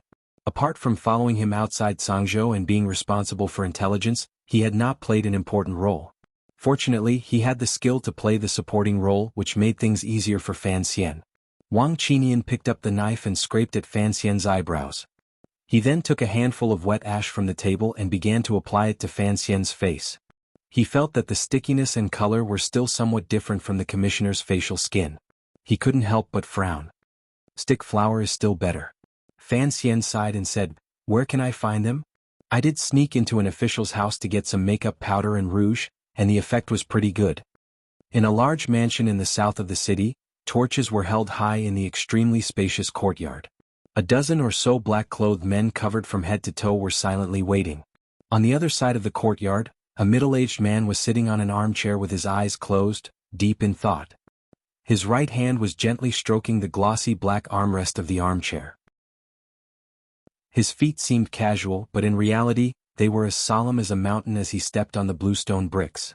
This was General Shang Shanhu, who had resisted the barbarians to the north of the kingdom of Qi for 7 years. He was one of the most famous generals in the world, and the most powerful and prestigious in the northern Qi military. After a long while, Shang Shanhu slowly opened his tiger-like eyes. 2 frightening cold lights stared at the man kneeling in front of him. "Since the palace has not given me a way out," he said quietly, "I will not sit and wait for death. You must be careful. Although those people in the south want to do me a favor, who knows what they are really thinking. His voice was not loud, but it was deep and resounding like the ringing of a bell. One could imagine the powerful internal energy of this famous general. The man kneeling in front of him was Tan Wu, who had been living his days in Shangjing. He was the fierce general who had been subdued by Gao De in one move in front of the diplomatic mission. He cupped his fists and said, "General, the Southerners are cunning. You must be careful." "I know what I am doing," said Shang Shanhu. Today was the last time he had entered the palace. The young emperor still had not given him a definite answer. The Empress Dowager had insisted on imprisoning Xiao En, and Shang Shanhu was worried about his adopted father's safety. That was why he had been forced to do something that violated the laws of heaven. As expected, the descendants of the Zhan family will not let go of any opportunity. Shang Shanhu smiled bitterly. If it were not for the fact that his adopted father knew the secret, the young emperor would certainly have done him a favor. But although the young emperor was a bit feminine, he still retained the heroic spirit that Zhan Qingfeng had left behind. He would not let go of a chance to increase the strength of the country in a short period of time, or even to conquer the south. So it was impossible for his adopted father Xiao En to leave that prison alive. Thinking of his adopted father's decades of misery, this general who had been summoned back to Shangjing felt sad. "Go." He gently waved his hand and returned to the rear courtyard.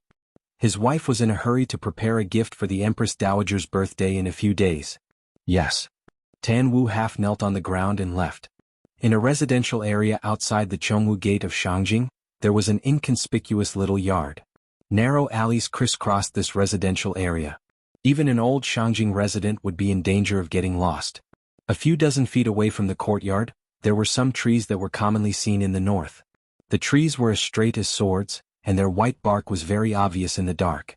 Fortunately, it was already summer and there had been plenty of rain this year, so the leaves were especially lush. Fan Xian carefully adjusted his jinqi, valiantly controlling the pulse of his heart. He allowed his body, shrouded in black, to blend in with the surrounding environment to ensure that no one would discover him. His gaze pierced through the palm-sized leaves, looking down at the house to his right. He calmly waited for Shang Shanhu to begin his rescue of Xiao En. Xiao En was locked up in that small courtyard. This was the information that the 4th Bureau of the Overwatch Council had expended a great deal of effort to find out. But tonight, only Shang Shanhu's men had made their move. Yan Bingyun's children had already returned to the darkness. It was unknown whether or not Xinjiang would send any aces to help. To rescue a prisoner in Shangjing was a violation of the laws of heaven. Regardless of whether or not he succeeded, the relationship between the royal family of Northern Qi and the military was on the verge of breaking. Thinking of this, Fan Xian, who was lying on the branch like a koala, couldn't help but feel great admiration for a certain noble in the south. Although the eldest princess was a crazy woman, she was indeed a very powerful crazy woman. From the day she turned around and sold out Yan Bingyun, it seemed that she had calculated all the changes that followed. No matter how they changed, the Qing court would receive great benefits. This woman was truly not simple. The night gradually deepened, and the courtyard under the tall tree was still quiet. In the distance, a baby was crying by the riverside. Nearby, an old horse was weakly chewing on hay. The stars in the sky were hidden behind the clouds. The leaves beside them ruffled in the night wind. This night seemed to be the same as every other night in Shangjing. There was nothing out of the ordinary. Without warning, Fan Xian, who was lying on the branch, opened his eyes and looked down at the courtyard. The prison break had begun. A carriage slowly drove up to the door of the small courtyard. At the same time, a small cart covered in gray cloth was quietly pushed up to the back wall of the courtyard. The defenses in the little courtyard did not seem to notice anything strange. Fan Xian, who was looking down on the world from high up in the tree, saw all of these actions clearly. A middle-aged man stepped out of the carriage. At the same time, Fan Xian noticed that a few black shadows had already disappeared around the courtyard. Who is it? The brocade guard responsible for guarding Xiao En was extremely vigilant. Half of his body peeked out from the wall. In his hand was a heavy crossbow, aimed at the middle-aged man standing at the door of the courtyard. The middle-aged man was Tan Wu, whom Fan Xian had met once before. He smiled and opened his mouth to speak. Suddenly, 2 black lights flashed and 2 deadly crossbow bolts, one on the left and one on the right, ruthlessly pierced through the throat of the brocade guard. Blood splattered. The brocade guard's neck looked as if it had 2 iron rods attached to it. It looked incomparably bloody. Attack. Tan Wu gave the order in a quiet voice. What responded to him was a loud noise. A brawny man stepped out of the carriage. He was about 8 feet tall and held a large iron hammer in his hand. He strode to the door of the courtyard. The muscles in his right arm flexed, and he smashed down on the door of the courtyard. Looking at the power of his attack, the wooden door of the courtyard would immediately shatter into countless splinters of wood. There was a loud clang, deafening everyone present. Indeed, many splinters of wood flew everywhere, but the door did not break. Inside the wooden door there was a layer of steel plate. High up in the tree, Fan Xian shivered. The place where the Northern Qi brocade guard imprisoned criminals was not as simple as it seemed. In an instant, the brocade guard in the courtyard had already reacted. They began to concentrate their men at the entrance of the courtyard. As the brawny man smashed down with his hammer, even the steel plate door began to creak and tremble. It seemed as if it could not withstand another few blows. A series of battle cries rang out, and a dozen or so black-clothed men climbed up the wall, clashing with the embroidered uniform guards inside. These black-clothed men's martial arts cultivation was not ordinary, but the most powerful thing about them was the murderous intent contained within their moves. Every move they made was accompanied by the power of wind and thunder, as if they were ready to risk their lives. These brocade guards, who had been guarding the bustling city of Shangjing for many years, were no match for these soldiers. Fresh blood covered the night, and they were quickly defeated. Fan Xian watched all of this coldly from the tree. He knew that Shang Shanhu's men were breaking down the door because Shaoan's legs had been crippled. He could not walk. He watched the brawny man smash the steel door like a laborer, and couldn't help but think to himself, "Smash the wall." He seemed to have forgotten that it was he who had ordered Shaoan's legs to be smashed. Chapter 234. The sound of a broken gong rang out. The steel plate that had been sandwiched in between the wooden planks had finally been smashed by the burly man. No one cheered, not even the brocade guards in the courtyard cried out in alarm. The courtyard door fell with a creak, and the brocade guards, who had been prepared for this, shot through the air with their thin crossbows. It was extremely dangerous. The burly man's right arm had long since become numb from the dozen or so strikes, and the jinqi in his body had been completely used up. Seeing the crossbow bolts flying towards him, he had no extra energy to react. There were countless chi-chi sounds as the crossbow bolts all pierced into his broad body. One of them pierced through his eye socket, and with a squeak, a bright red crystalline object shot out from his eye socket. Ah! Under the pain, the burly man let out a wild howl. Carrying the countless crossbow bolts on his body, he pounced into the courtyard. Every time he took a heavy step, a large amount of blood would spurt out of his body. He only took 3 steps forward before he fell to the stone floor like a small mountain. He smashed into the ground and kicked up a cloud of dust. The ground was covered in blood, but his presence made the embroidered uniform guards in the courtyard take 3 steps back. The dead burly man's body was extremely broad, so it blocked most of the crossbow bolts that were shot outside the courtyard. Using his body as cover, Tan Wu and the remaining experts floated in like a gust of wind. By the time the burly man's body pressed down on the brocade guards, everyone had already killed their way to the side of the brocade guards. At this time, the fighting on the high wall had also retreated into the courtyard. A dozen or so black-clothed men wielded Naamaru short knives, which were rarely seen in Shangjing. They had actually forced the 20 or so brocade guards into a small circle that was less than 10 feet wide. The black-clothed men's attacks were extremely ruthless and harsh. Although they were outnumbered, the brocade guards had no way of defending themselves. The scene at this time was like a shark in the deep sea surrounding a large school of fish. The dense school of fish would always be torn apart, and blood would fall into the sharks' mouths. Not long after, the school of fish would be completely devoured. But Tan Wu could not wait. The general's adoptive father was still in the courtyard, and according to the news from the southerners, the palace had not been moved. Therefore he waved his right hand and made a hand signal. 3 of the black-clothed men with the strongest martial arts separated themselves and charged into the building. Although there were 3 fewer people, the pressure the brocade guards felt did not lessen in the slightest. Between the flashes of swords and blades, there would occasionally be a splash of blood. Then, one of their comrades would have his arm cut off and his chest cut off, falling into a pool of blood on the ground. Fan Xian calmly observed the situation in the courtyard from his perch atop the tree. He knew that things were not so simple. The plan that Yan Bingyun had drafted had already received a response from Boss Sheng. Shang Shanhu and Xinyang both thought that this sudden attack was a very good plan.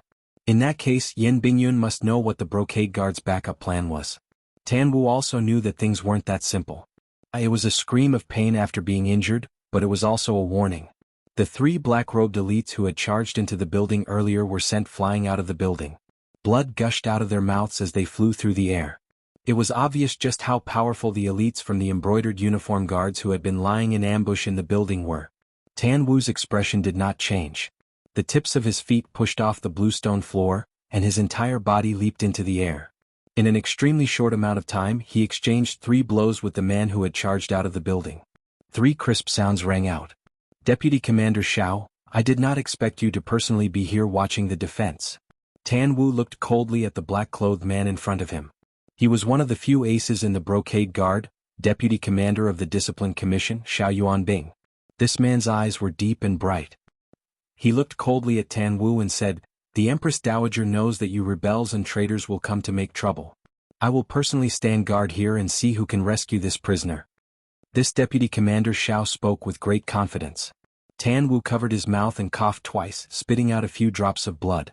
He was no match for his opponent, but there was not a trace of panic in his eyes. Instead, he narrowed his eyes and looked at the back of the courtyard. Fan Xian, who was on the tall tree, was no longer paying attention to the fight in the front yard. Instead, he looked at the small cart at the back of the courtyard. At this moment, the small cart was pressed tightly against the stone wall at the back of the courtyard. The wall looked ordinary, but it was incomparably sturdy. A very soft hissing sound rang out. Deputy Commander Xiao frowned slightly. With a palm strike, he pushed back Tan Wu, who had rushed forward to attack, and turned his head to look at the back of the building. Fan Xian carefully adjusted his posture, ready to go down the tree at any time. Looking at the small cart, he gently opened his mouth and spat out a single word soundlessly: "Explode." An earth-shattering explosion rang out in that instant. The small cart had exploded for some unknown reason. Like a bolt of lightning, it blasted a large hole in the stone wall at the back of the courtyard. Stone fragments flew out like arrows, and in an instant, the 30 brocade guards lying in ambush at the back of the wall exploded into bloody corpses. This was the greatest sincerity that the Overwatch Council had shown to Shang Shanhu. A cart of secret explosives from the 3rd Bureau had finally come into play. Of course, this was something that Fan Xian had arranged, but he hadn't expected the 3rd Bureau to be so sincere. He couldn't help but feel some lingering fear. Don't be afraid that Xiao En, who was in the building, would be blown to death. As the stone fragments fell to the ground, there was a rustling sound. A jet-black carriage fearlessly drove up to the gap in the back wall.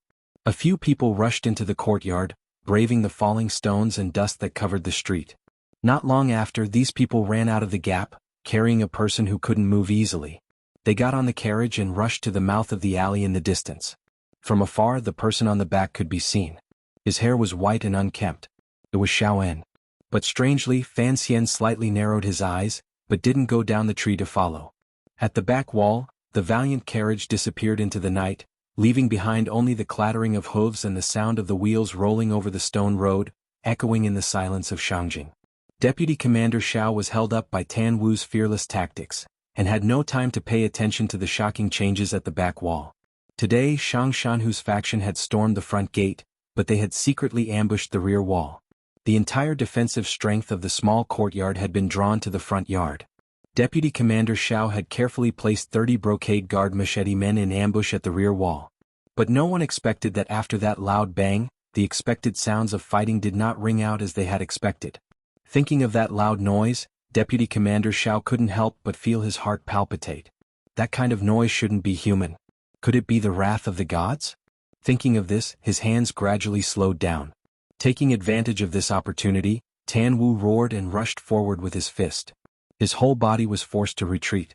After paying the price of the lives of a few of his subordinates, the remaining 8 or 9 men in black had already killed their way out of the courtyard, ready to disappear into the night. Ta-ta-ta-ta. Unexpectedly, the carriage that had disappeared into the night for some unknown reason actually came back at high speed. Tan Wu was shocked and led a group of men in black back. They met up with the carriage at the fork in the road south of the courtyard. He shouted, "Why didn't you leave?" The carriage was full of broken marks. It was obvious that it hadn't been made by stones, but by some long-range weapon. The good soldier sitting in the driver's seat had a look of despair on his face. He said in a hoarse voice, "General, we've been ambushed."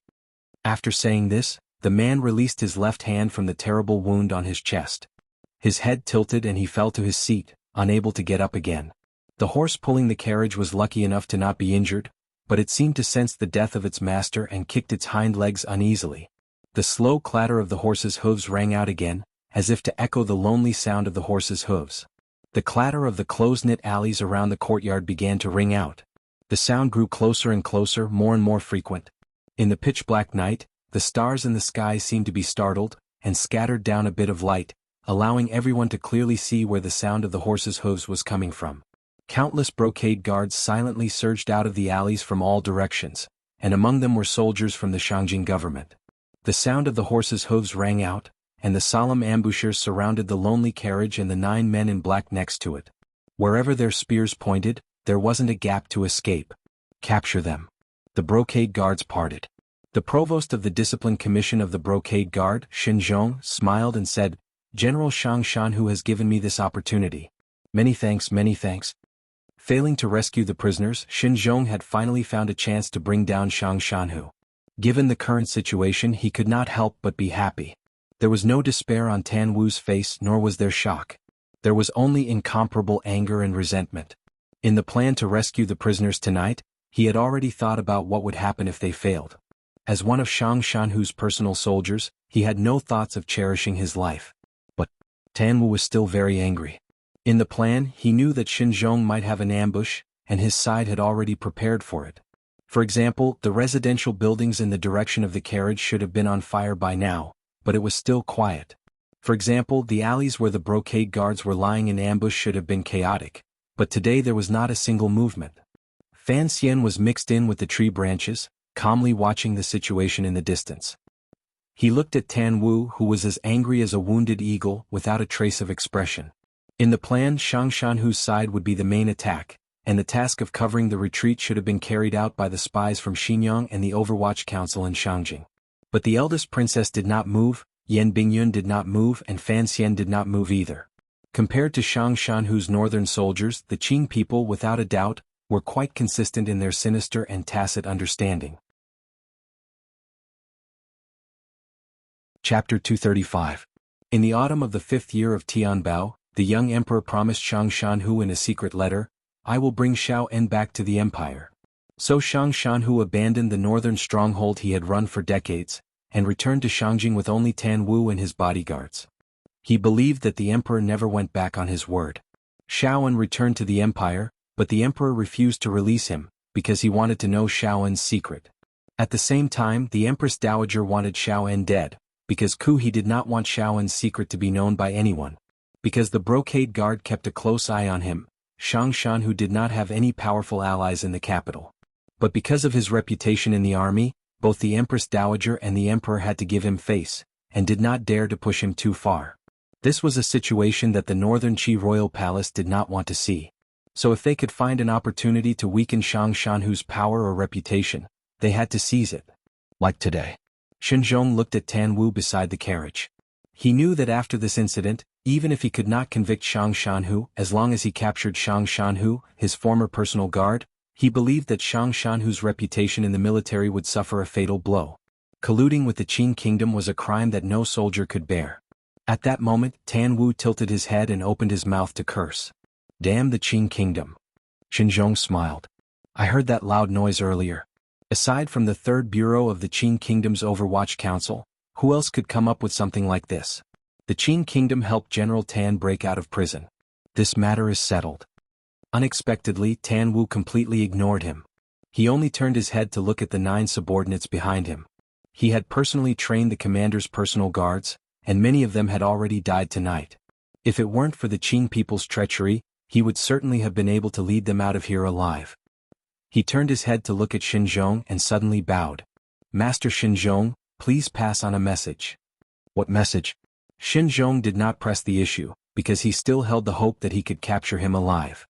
"The one who killed me is Fan Xian." Tan Wu was the commander's confidant, so he naturally knew who was involved in the plan. Fan Xian was the commissioner of the Overwatch Council and happened to be in Shangjing, so his role in it was obvious. The name Fan Xian came out of his mouth, filled with resentment and hatred. It was clearly transmitted into the ears of the hundreds of people present.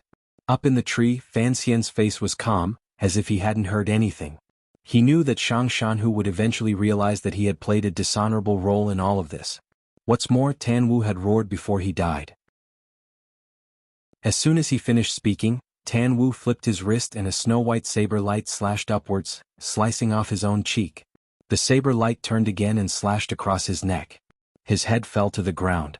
Immediately after, 9 swishing sounds rang out at the same time. 9 heads were washed away from the black-robed man's body by the blood, rolling onto the ground. They rolled together with Tan Wu's glaring, bloodied, and incomparably miserable faceless head. Strangely, Xinzhong did not stop them from committing suicide. He only watched coldly. After a while, he said softly, "These were all brave warriors of the nation. It is a pity that they were killed by the Qing people. Everyone give them a proper burial." As Tan Wu killed himself, Fan Xian's heart trembled slightly. With his exceptional hearing, he heard Xinzhong's words. Only then did he realize that Xinzhong was not a simple man. All of the people who had tried to break out of the prison were dead. Only the lonely carriage remained, surrounded by the brocade guard. Everyone knew that the ancestor of the brocade guard, Xiaoen, was in the carriage. He was no longer as brave as he was in the past. Without any warning, the carriage suddenly burst into flames. It was unknown what was attached to it. The fire was so strong that it enveloped the entire carriage in a moment. The horses in front were startled, but they could not make a sound. They continued to charge forward with the carriage in their mouths. There was a flash of saber light, and 2 horses fell to the ground with a thud. Their heads were bleeding profusely. Xinzhong looked coldly at the burning carriage. No one knew what he was thinking. Deputy Commander Xiao looked at Fan Xian and said anxiously, "Sir, quickly put out the fire. His Majesty wants Xiaoen alive." Xinzhong smiled and waved his hand, stopping his subordinates from putting out the fire. He motioned for Deputy Commander Xiao to come in front of him. "But the Empress Dowager wants Xiaoen dead," he said quietly. Deputy Commander Xiao's expression froze. He knew that what he had said earlier was a bit impulsive. He then noticed that a strange feeling had appeared in the corners of Xinzhong's eyes. He heard Fan Xian quietly say to himself, "After being locked up for so many years, since I can't escape, death may not be a bad choice." The flames soared into the sky. In a short while, the carriage had been burnt to a crisp and fell into the street. Black ash rose and the heat was suffocating. As soon as the fire stopped, a brocade guard coroner stepped forward and began to carefully examine the corpse in the carriage. Not long after, he reported, "It is indeed Xiaoen." Xinzhong nodded. "The leg injury is new?" "Yes." "The injury was not more than 2 months old." "Tooth?" "It is the same as what was recorded at Wudu. There are 3 missing teeth." Xinzhong's expression was a bit strange, as if he could not believe that Xiaoen had died. It was as if he did not know how to express his feelings. In short, his smile was a bit strange and a bit indifferent. In the southern part of the city, in the residence of General Shang Shanhu, a famous general was talking to his wife. There was a list of gifts on the tea table next to them. Sounds of conversation could be faintly heard in the courtyard. His wife looked worried. "Master, it is the Empress Dowager's birthday. You cannot leave the capital for a few days. What should we do?" In the past, the general's residence would have been quiet at this time, but for some reason even his wife was not asleep. Shang Shanhu's expression did not change. "Of course I cannot leave," he said in a low voice. "Then the birthday gift." The wife lowered her head and asked for instructions. "Of course I cannot prepare it. Madam, you should prepare your luggage." As they spoke, a stocky man suddenly strode into the back hall. The wife recognized this man as the marshal's personal attendant. But it was already early in the morning, and he had entered without an invitation. She thought that her inauspicious guess had come true. She looked at Shang Shanhu in a panic and said in a trembling voice, "You really did it?"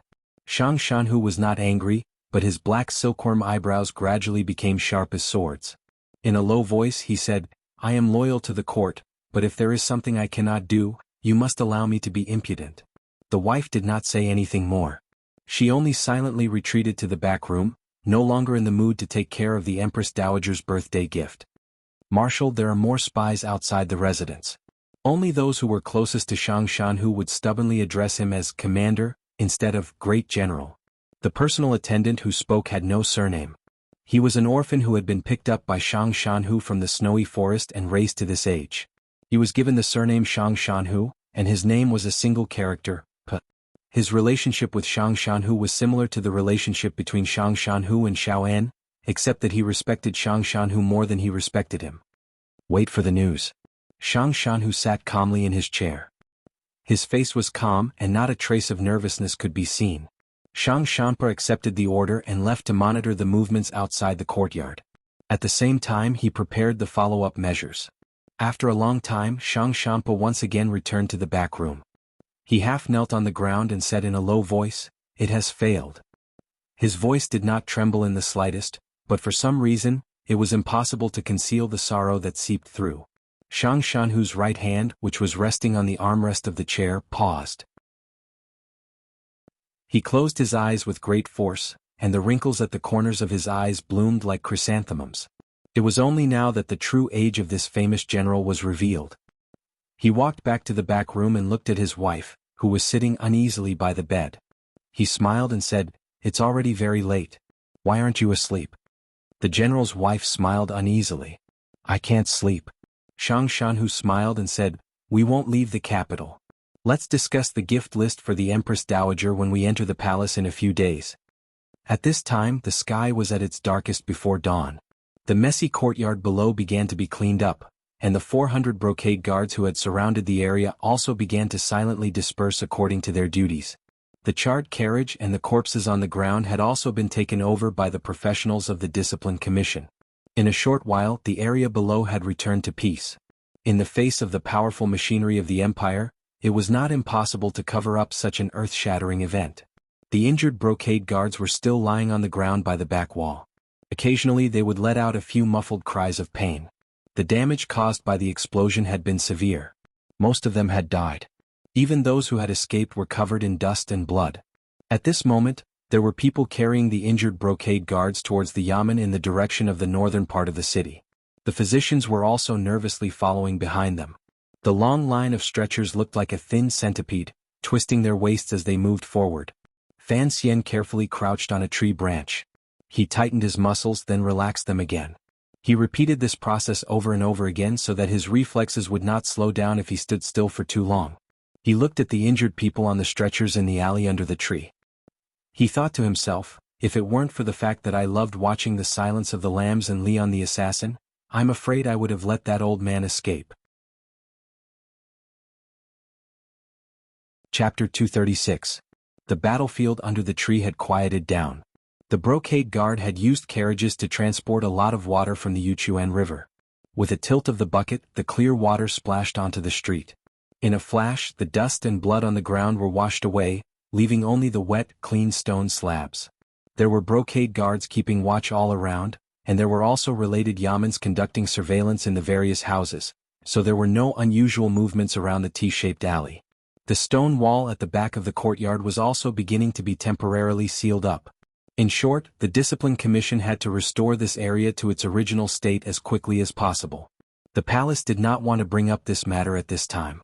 After all, Tan Wu and the others had died a heroic death. It would be difficult to frame Shang Shanhu, and after all, they had to consider the military's attitude, so they were prepared to keep it under wraps for a while. The morning birds chirped. The brocade guards raised their heads and looked at the sky, which had not yet brightened. They thought to themselves that the birds had woken up early. Did they know what had happened here? Hiding under the tree, Fan Xian wiped away a drop of cold sweat from his forehead. He cursed the sleepless birds in his heart. He carefully hid his figure in the darkness before dawn, following the wounded brocade guards from a distance as they made their way north of the city. There were no pedestrians on the long street, and there was no rustling of street sweepers from his previous life. He leaped across the two-story buildings on the neighboring street, confident that no one would discover his tracks. The stretcher-bearers were already far away from the small courtyard and had entered another, but he didn't know if it was the Discipline Commission or the 13 yamens. The wounded were separated into different rooms, waiting for treatment. A few bloodied doctors hurried in and out. Fan Xian circled around to the back and waited behind a few bamboo baskets in the corner. Not long after, a few muffled grunts came from a side room. The sound was very soft, but it clearly reached his ears.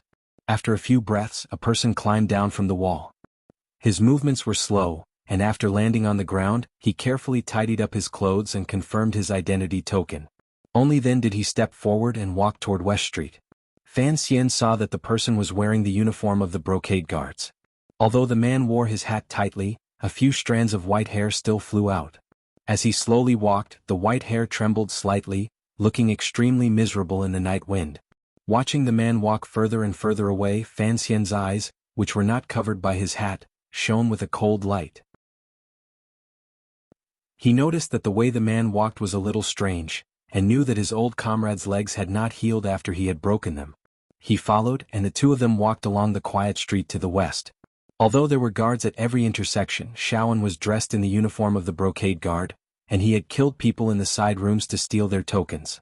This allowed him to pass through several checkpoints without any mishaps. Fan Xian was like a ghost disappearing into the night. Following from a distance, he easily passed through a few trials. On the way, Shaoan took a break at an ordinary person's house. Behind them, on the roof of an ordinary house, Fan Xian also rested for a while.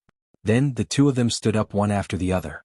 Before the sky brightened, they crawled out of the net the embroidered uniform guards had woven and arrived at the western city gate. After the city gate was opened, the vegetable farmers who had been waiting outside for almost an hour each handed over the travel documents that had been prepared by the officials in the city and rushed in. And Shaoan also took advantage of this chaos to sneak out of the high city gate.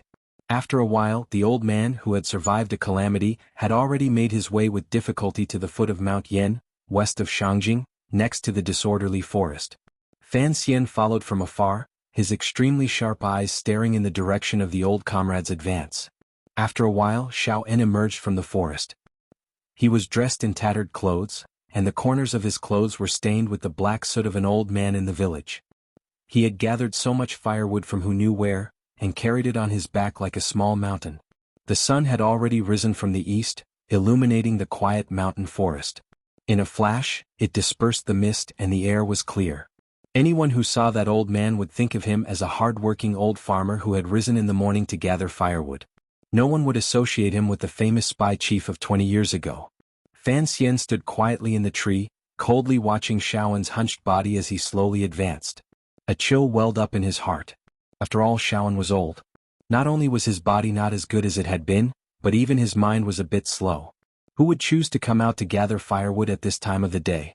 The real farmers would only enter the mountains at dusk to collect firewood. It was quiet outside the city and it was also quiet inside the city.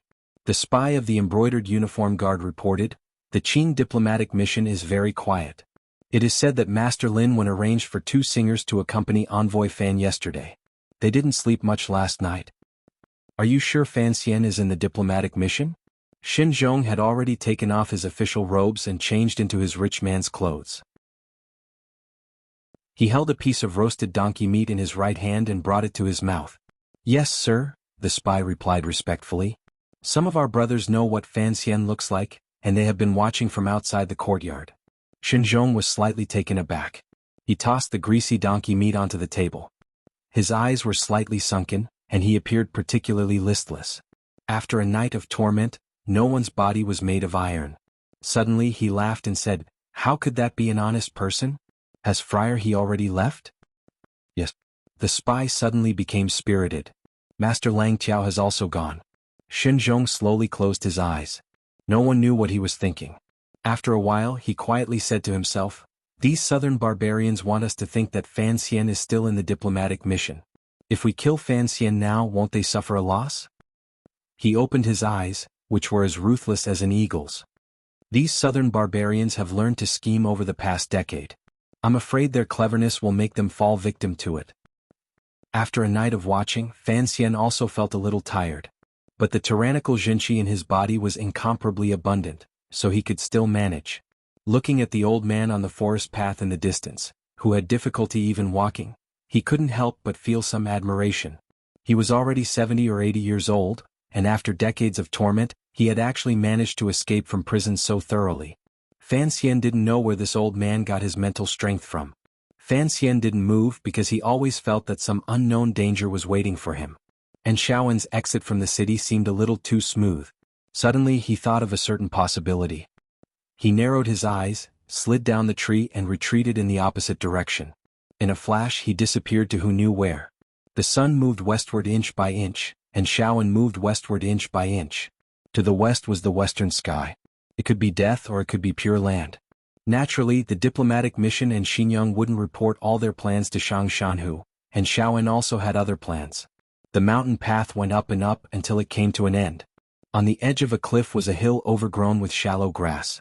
To the left was a stone road that led to the Shangjing army's horse camp. This was where Shang Shanhu and Xiaoen had agreed to meet up. The faint red light in Xiaoen's eyes had already dimmed. He tilted his shoulders slightly, letting the small mountain of wet firewood fall to the ground. He patted his butt and sat down. Since there was no one to meet up with him, this plan must have been discovered by the Qi Kingdom's palace. Needless to say, someone must be waiting for him here. Just like that time on the meadow by Wudu, Xiaoen once again felt tired. He didn't want to go any further. Come out. His slightly dry lips opened and closed and he spat out a few words. As soon as he spoke, the grass trembled. A black-robed swordsman slowly walked out from the end of the mountain path.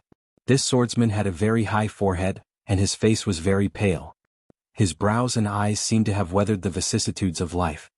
He was about 40 years old, and his right hand rested firmly on the hilt of his sword. His knuckles protruded from between his fingers. His entire person was like a cold sword. Friar He?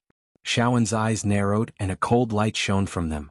This swordsman was Friar He, one of the few 9th-level aces in northern Qi.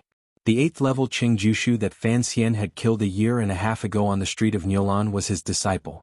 Friar He's face was pale, and his black robes contrasted with each other like charcoal. He gripped the hilt of his sword with utmost respect, raised it upside down and cupped his fists in salute. Greetings, Mr. Xiao. In northern Qi except for Ku He, everyone else could only greet Xiaoen with the respect of a junior. Who would have thought that the young swordsman of yesteryear would now become the most powerful swordsman of the Brocade Guard? Xiaoen coughed, still sitting on the ground, and gently massaged his knees. It's been many years. Friar He looked at Xiaoen, his face full of sincere respect. I am not a dog of the Brocade Guard. I am a follower of the Empress Dowager. Today I have come to ask Mr. Xiao to rest in peace. Xiaoen said softly, You must know that this world belongs to His Majesty. Friar He knew what this old man meant. The Emperor did not want to kill Xiaoen, and by standing on the side of the Empress Dowager, he would undoubtedly offend the young emperor. He smiled and looked around. I had thought that I would see that young talent of the Fan dynasty today. Xiaoen coughed again. Who would have thought that after running amok for so long, I would die as bait? Old sir, there is no need to grieve. Since that Fan Xian has retreated, he is lucky. With a swish, Friar He unsheathed his sword and flew forward like a bird. His wrist, elbow and shoulder formed a straight line as he stabbed towards Xiaoen's heart. Chapter 237. The tip of the sword plunged into Xiaoen's left shoulder, and he pulled it out in a split second, drawing out a spray of blood. However, the flower was not particularly beautiful. Xiaoen's old body seemed to have much less blood in it than a young man's. With a dull thud, Friar He held his sword across his chest and retreated. Xiaoen sat on the ground, holding a branch as thick as a forearm in his withered right hand. When Friar He thrust his sword earlier, the old man had used some unknown technique to disregard his left shoulder and strike Friar He's shin with the branch from an impossible angle. The tip of the branch in his hand had been smashed to smithereens, a testament to the strength of the blow. Friar He felt a sharp pain in his left leg, and his already pale face turned even whiter. His right hand still held the hilt of his sword steadily, but his left leg, which had been struck by the tree branch, began to tremble. He had thought that, with his 9th-level strength, it would be easy for him to kill a weary old man covered in old wounds. Even though he knew that his opponent was Xiaoen, the terrifying Xiaoen he had known all those years ago, he had made ample preparations. But he still did not expect the old man to be so unpredictable and strange. Xiaoen coughed and said, My leg was broken by that fan kit, so I had to hit your leg first. Even if I couldn't break it. Before Xiaoen could finish speaking, Friar He swung his sword again. His sword was like a swimming dragon, circling around Xiaoen, who was trapped on the ground. He had long since let go of any thoughts of underestimating his opponent. Instead, he carefully dealt with him as if he were facing a grandmaster. Friar He's swordsmanship was completely different from the common schools of thought in the world. It was said that he had inherited it from a certain barbarian in the north of the mountains, and was as fierce as a swimming dragon. Occasionally it would be diluted, but it was in harmony with the natural principles of Ku He's lineage. It was said that after he had completed his swordsmanship, He had once asked Ku He for advice and had benefited greatly. At this time Xiao En only had a wooden stick in his hand. It was difficult for him to move and he was trapped. Even so, the branch in Xiao En's hand was like the tongue of a viper, flicking and flicking around his body. Occasionally, it would stab out horizontally with a strange edge, forcing Friar He to retreat.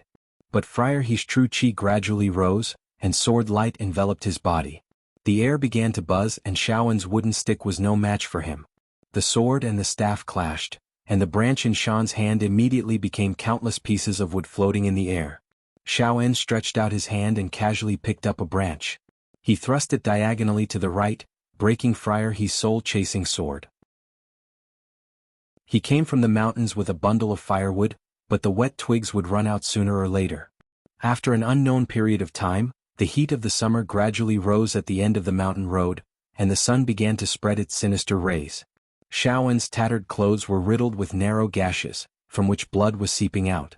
There were a few deep wounds on his chest and one could even see the flesh torn by the sword aura.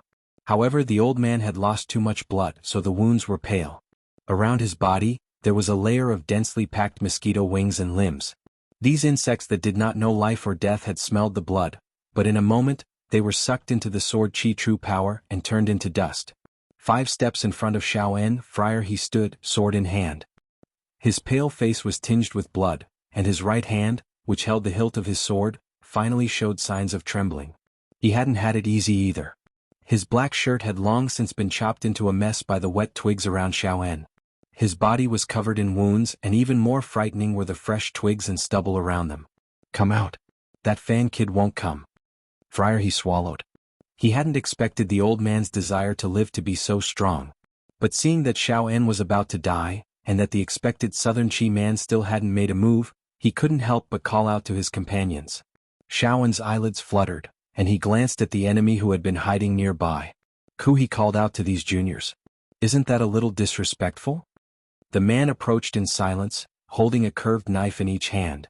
What was particularly frightening about the blades were the many thin steel spikes that looked like the wounds on Friar He's body. He silently bowed to Xiao En. Sister Haitang escorted Mr. Xiao back to the capital. Because of His Majesty's strict orders, we could not attack. Today Mr. Xiao escaped from prison and I had no choice but to act. Please forgive me, Mr. Xiao En laughed coldly. Ku He's disciples have indeed learned his way of scaring people. On the surface they appear to be benevolent and righteous, but secretly they are evil and treacherous. They're just looking for an excuse to kill me. Why make it sound so innocent? This man was Ku He's first disciple, the emperor's martial arts teacher, Lang Tiao. Seeing that Xiao En was insulting his teacher, he didn't say anything more. He crossed his wrists, and the 2 curved knives in his hands became 2 balls of black light, flying toward Xiao En's head. Xiao En suddenly let out a wild roar. The pure inner strength he had cultivated for nearly 50 years finally exploded. He pushed out his palms, attacking Lang Tiao's knives from an impossible angle. The wind from his palms was swift and fierce. If Xiao En's palms killed him, Lang Tiao's wrists would immediately be shattered. Lang Tiao was silent, but he twisted his wrists, and the 2 sharp curved knives in his hands spun back in a strange way. The backs of the knives struck the back of Xiao En's hands. 2 sounds rang out at the same time. The back of Xiao En's hands was instantly sliced by the steel spikes on the 2 curved knives, but at the same time Xiao En's palms had also reached in. Lang Tiao was still expressionless. He let go of the hilts of his knives and pushed out with both palms. After a light sound, the 2 palms, who were 30 years apart in age, fiercely struck each other. There was nothing fancy about this. It was purely a contest of strength. As Ku He's first disciple, Lang Tiao's spirit was at its peak. Xiao En, on the other hand, had been imprisoned for many years and had suffered all sorts of suffering. He was no longer as brave as he had been in the past. In comparison, Lang Tiao had the upper hand. With a swish, Lang Tiao pushed Xiao En back. With a flick of his wrist, the knives glowed even brighter, slashing toward Xiao En's shoulders. The 2 curved knives in his hands had a thin chain tied to his wrists. The 2 knives glowed as they flew toward Xiao En, reflecting the red sun high up in the sky. It was a terrifying sight. The dying Xiao En suddenly found strength from somewhere. His eyes rolled up and his middle finger bent slightly. He raised it toward the sky, blocking the lower edges of Lang Tiao's powerless hands. At this moment, countless gusts of wind rose up. A figure, like a gray dragon, soared into the sky from the grass, directly attacking the two combatants. Friar He had been standing with his sword, waiting for this moment. He had been waiting for Fan Xian to come out. He gripped his sword with both hands. He had been accumulating power for a long time. From head to toe he chopped down vertically without any extra tricks. There was a hissing sound. Even the air seemed to be cut open by the sword, let alone the person who was charging at him at high speed. But Friar He didn't know that the person he wanted to kill was one of the most skilled dodging figures in the world. He only saw the figure twist in the air in a strange manner. Without any leverage, like a shadow, he dodged the attack. As the old saying goes, the more Wu Zhu fights, the harder it is for Fan Xian to get hit. The sword struck empty air. Friar He's chest tightened, and the countless sounds of breaking air arrived in front of him. He valiantly pulled back his sword and made 3 horizontal slashes, knocking down most of the hidden weapons. When the hidden weapons fell to the ground, he realized they were just gravel.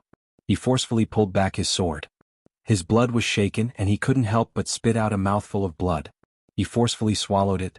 As his body froze, 3 beams of black light shot down from the top of his head. The 2 of them were too close. Friar He turned his wrist, and the tip of his sword accurately knocked away the 3 beams of black light. But the last strike was not strong enough, and his Jinshi paused. Although the crossbow bolt had received some force, its direction did not change too much. It brushed past his thigh and stabbed into the grass. That was close. Friar He finally realized how difficult it was to deal with Fan Xian. He turned his head in shock. Fan Xian had forcefully turned around in the air, avoiding Friar He's long-awaited strike. He had paid a heavy price for it. Even though his meridians were much wider than the average martial cultivator's, he still couldn't stop his blood rushing. His Jinshi felt like it was being torn apart, colliding with his meridians. He didn't have the dignity of a martial artist. Still in the air, he spat out a mouthful of blood, looking wretched and wretched. But in a flash, his meridians were cleared. At that moment, Lang Tiao's terrifying twin blades had already sunk deep into Xiaoen's shoulders. Fan Xian let out a strange cry. Still in the air, he had already pulled out half of the long blade from his back and swung it at the back of Lang Tiao's head. Lang Tiao seemed to have eyes in the back of his head. With a swish, he pulled back his blade. The tip of the curved blade struck Fan Xian's hilt half a foot, the weakest point of the blade. With a clang, the other half of the long knife in Fan Xian's hand broke again, but the pitiful remaining part of the knife still chopped down brutally. Ding ding ding ding, it swept away all the steel spikes on the curved knife in Lang Tiao's hand. In that instant, Fan Xian abandoned his blade, circulated his qi and punched out. 2 of his best black fists transformed into 2 dragons, striking at Lang Tiao's temples. He didn't care that the tip of his opponent's blade was aimed at his lower abdomen. He knew that against an expert of this level, he had to be steady, accurate, and ruthless. He had to leave no way out for himself and no way out for his opponent. Lang Tiao suddenly turned his head, a cold light flashing in his eyes. He crossed his palms and sealed Fan Xian's fists. Their energies intersected. The tyrannical Jinshi of the nameless martial secrets and the Tianyi Jinshi of Ku he finally met. Chapter 238. On the short grass on the side of the cliff, there was an earth-shattering sound. Fan Xian's body was in midair and had the advantage of the heavens. Lang Tiao's feet were on the ground and he borrowed the strength of the terrain. The 2 vast waves of Jinshi collided together. Even the grass around the 2 of them was crushed to dust. Lang Tiao grunted and swung the scimitar tied to his wrist backwards. With a squelch, it pierced into Xiaoen's chest. Although this was a double trap, if he couldn't kill Fan Xian, he had to kill Xiaoen first. This was something his teacher, Ku He, had always kept an eye on. Fan Xian's palms were scorching hot. Lang Tiao's body turned, and the 2 scimitars sliced towards Fan Xian's chest like a windmill. The snow-splashing scimitars were coming for his soul.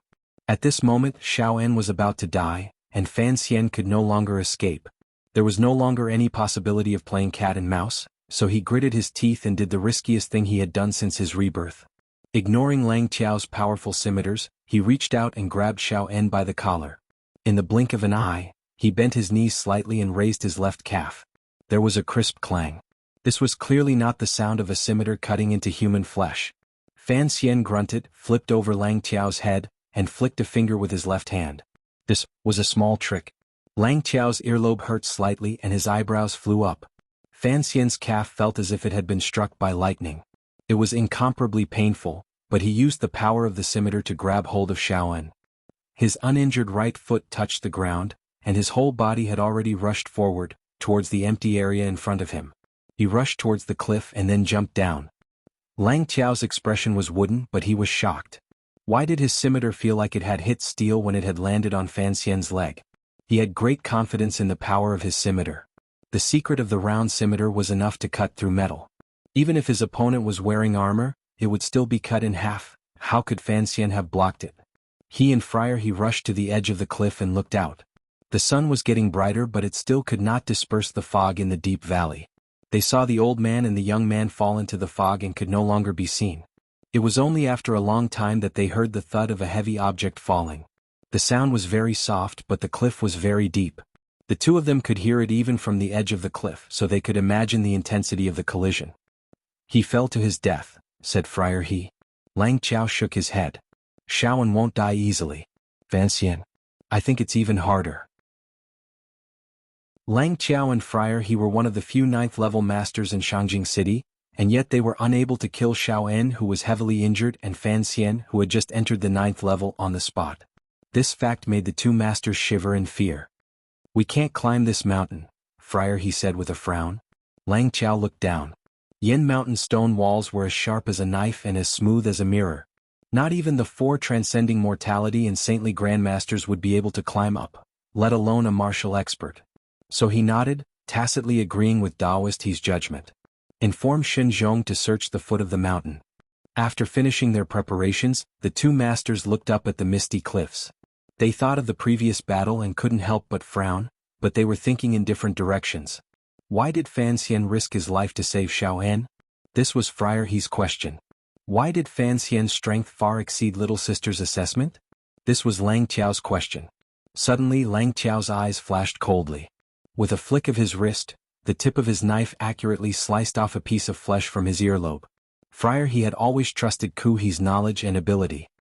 He frowned and looked down at his thigh, only to see the skin where the arrow had grazed. Although he wasn't injured, it was still slightly black. "That Fan kid is vicious," he said coldly. "Have you forgotten? Fan Xian's most famous skill in the Qing kingdom is called petty tricks," Lang Qiao said in a low voice. Although he said this, Lang Qiao was still thinking about the exchange earlier. The tyrannical Jinqi in Fan Xian's fists was truly strange. It was cold and had an invading intent. Its ruthlessness was more powerful than any kind of internal Jinqi in the world. What did one usually encounter when jumping off a cliff? Usually one would encounter a master, a beautiful woman, a peerless secret manual, and limitless wealth. As Fan Xian jumped off the cliff, he thought that he was indeed carrying a master on his back, but if his calculated landing spot was a bit off, then he would have to say goodbye to the beautiful woman at home. As for the limitless wealth his mother had left behind, he naturally wouldn't have the chance to enjoy it. Speaking of that nameless peerless secret manual, he reckoned Uncle Wu Zhu would burn it for him. Although Uncle Wu Zhu's teaching ability was a bit lacking, he was a faithful executor of spoon-feeding education. Fan Xian reckoned that even if he went to the underworld, he wouldn't let him off lightly. Back in the day, Commander Zhu jumping off a cliff was Fan Xian's most amazing scene, so he often practiced jumping off cliffs. Even when he was on his honeymoon in the Tsang Mountains, he didn't let it go. Now he finally had a little success, at least with a person on his back. He was able to accurately use the short pine trees between the smooth rock walls to slow down and find the spot he had chosen in advance, the slightly protruding rock. Fan Xian's legs landed on the rock, and the tyrannical Jinqi in his body reacted, bouncing out. But his left leg had suffered from Lang Qiao's frightening knife, and it was sore and powerless. With a grunt, he half knelt on the ground. At that moment he still didn't forget to sweep a large rock off the cliff. After a while there was the sound of it falling to the ground. "Are you stupid?" There was a small hole behind the rock. It wasn't deep, and Xiao En, covered in wounds, was leaning against it. He looked at Fan Xian mockingly. "Let's see how you get up there." Fan Xian shrugged. Of course he wouldn't tell the dying old man his secret. He glanced at the hole and confirmed that it had nothing to do with Zhang, then fed Xiao En a pill. Xiao En didn't hold back. He swallowed the pill and looked at Fan Xian mockingly. If this was 20 years ago, how could Lang Qiao and Friar He, two juniors, be a match for me? But you? You are the commissioner of the Overwatch Council of the Kingdom of Qing, the successor of Qin Pingping and Fei Jie, but you were forced off a cliff by someone else, and now you can only wait to starve to death. Fan Xian didn't get angry. He smiled. When an old man likes to talk about the past, it's probably because he's about to die. Xiaowen's expression didn't change. I was going to die anyway. After living for so many years, dying is not a loss. The problem is that you're still young, so I don't understand why you came to save me. He paused. But why did you dare to jump into the clouds? Your adopted son only knows how to fight. He doesn't know how to do these things. Fan Xian took out a thin needle from his hair and stuck it into Xiaowen's body to staunch the bleeding. Even the brocade guard was able to find out where you met up, much less me. Of course I was prepared. Xiaowen allowed him to use his medical skills. He rolled his eyes. Your needle is poisoned. Fan Xian wasn't amused. You're going to die anyway. You have hundreds of poisons in your body. What's one more? Xiaowen coughed. His eyes dimmed. He was about to die, and even his temperament seemed a little strange. Fan Xian looked at the old man's pale face, which had lost too much blood. He suddenly asked, when Xinzhong surrounded the courtyard, you should have known that Shang Shanhu's rescue operation was part of the brocade guard's plan. Why did you continue? Continue what? Continue pretending to be injured and painstakingly run out of the city. You knew that there would be aces waiting for you, and that the people who came to your aid had long since been eliminated. Xiaowen looked at him and suddenly let out a shrill laugh. Perhaps I was just following the intentions of those people. They wanted to lure you out so that you could accompany me in death.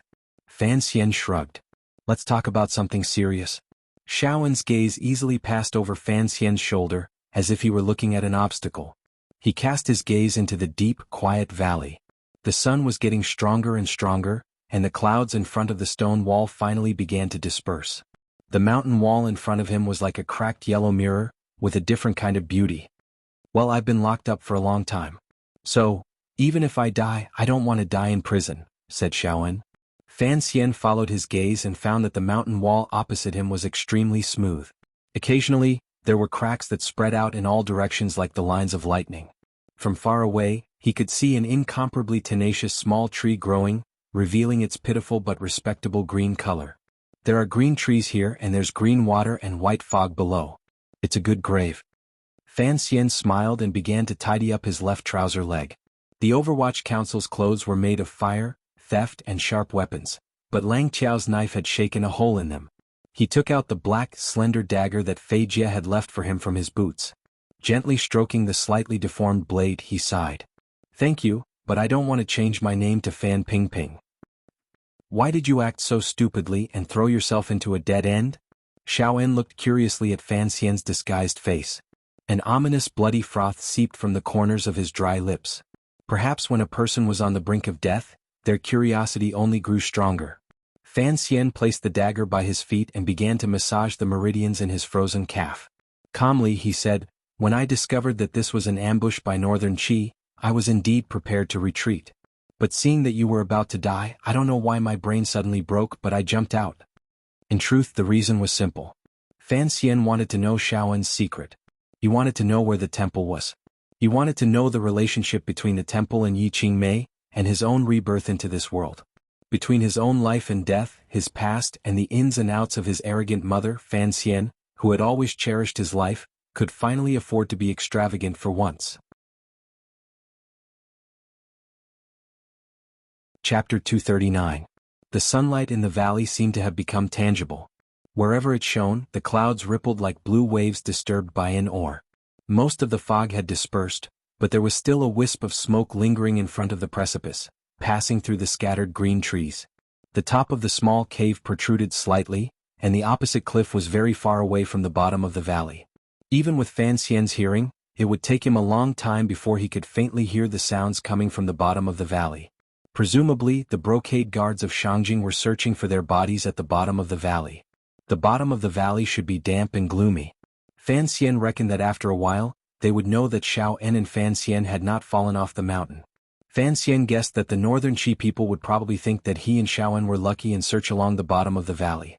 But he did not dare to underestimate Xinzhong's ruthlessness. No one knew when they would turn their attention back to the mirror-like surface of the cliff. As for Lang Qiao, Fan Xian knew from their first encounter that this senior disciple of Haitang was indeed one of the most powerful men in the world. His mind was firm and determined, and he was not the kind of person who would be easily deceived. The mountain breeze stirred and Xiaowen's pale face trembled slightly. The old man had already fallen into a semi-conscious state, and could die at any moment. The sun outside seemed unable to transmit any warmth to this old man who had forced his way to the mountains to meet his death. Fan Xian scratched his head and looked at Xiaowen's face. The old comrade's face was like a layer of orange peel that had been dipped in white pulp. He thought for a moment, then carefully took out the small blue pill from his belt. The pill gave off the faint smell of ephedra leaves, and had already been cut in half with a knife. Fan Xian crushed the remaining half and stuffed it into Xiaowen's mouth. Then he took out a water pipe from his sleeve and dripped water from a water bag hidden in his clothes onto Xiaowen's withered lips. After a while the dying Xiaowen woke up. He opened his eyes, and the scarlet color that had faded reappeared in his pupils. The old man seemed to have regained some of his former power in the moment before his death. "What medicine did you feed me?" "A small blue pill." Fan Xian smiled and said, "It's to raise your spirits. However, it can't help you recover your former glory." Xiaowen naturally did not understand this joke. "You ate before you made your move, right?" Xiaowen's breathing became much more powerful, and his spirit gradually shook off the depression. If it wasn't the final radiance of the setting sun before death, then it meant that the drug had stimulated the remaining energy in the old man's body. Fan Xian did not immediately respond to his question. He stretched out his finger and felt Xiaowen's pulse. He found that it was gradually becoming stronger, but there was a slight dryness to it. He knew that the ephedra pill was beginning to take effect. But this primitive stimulant could raise Xiaowen's spirits for a moment, but it could not save his life. He took a deep breath, looked at Xiaowen calmly and said, "Lang Tiao and Friar I broke your leg. Even if we join forces we won't be a match for them, so I have to take some medicine. However, I'm a little curious as to why there are only 2 experts and not a large group of people waiting for us." Xiaowen coughed violently. The medicine was taking effect. He waved his hand with some difficulty. "They don't want to make a big deal out of this. If they can't hide it from the little emperor, there will be trouble in the future." Fan Xian looked at him and thought of the little emperor's reason for sparing his old life. It was the same reason as his own, but he did not continue on this topic. "You saved this old man for no other reason than the secret in this old man's heart." Xiaowen looked at the chirping birds in the valley, and a look of envy flashed in his eyes. "In the end, what is that secret?" "The little emperor wants the temple's help to unite the world." "Why do you want to go to the temple so badly?" "Of course I have my own reasons." "Can you tell me about them?" The 2 spies, one old and one young, were at different stages of history. At this moment, they were calmly chatting like children at the entrance of a village. "Tell me a part of it." Fan Xian narrowed his eyes. He felt a little weak. The effects of the ephedra pill were about to fade, and his spirit was a little weary. "I don't know if you believe it or not, but I live in this world. Most of the time I am like a tourist.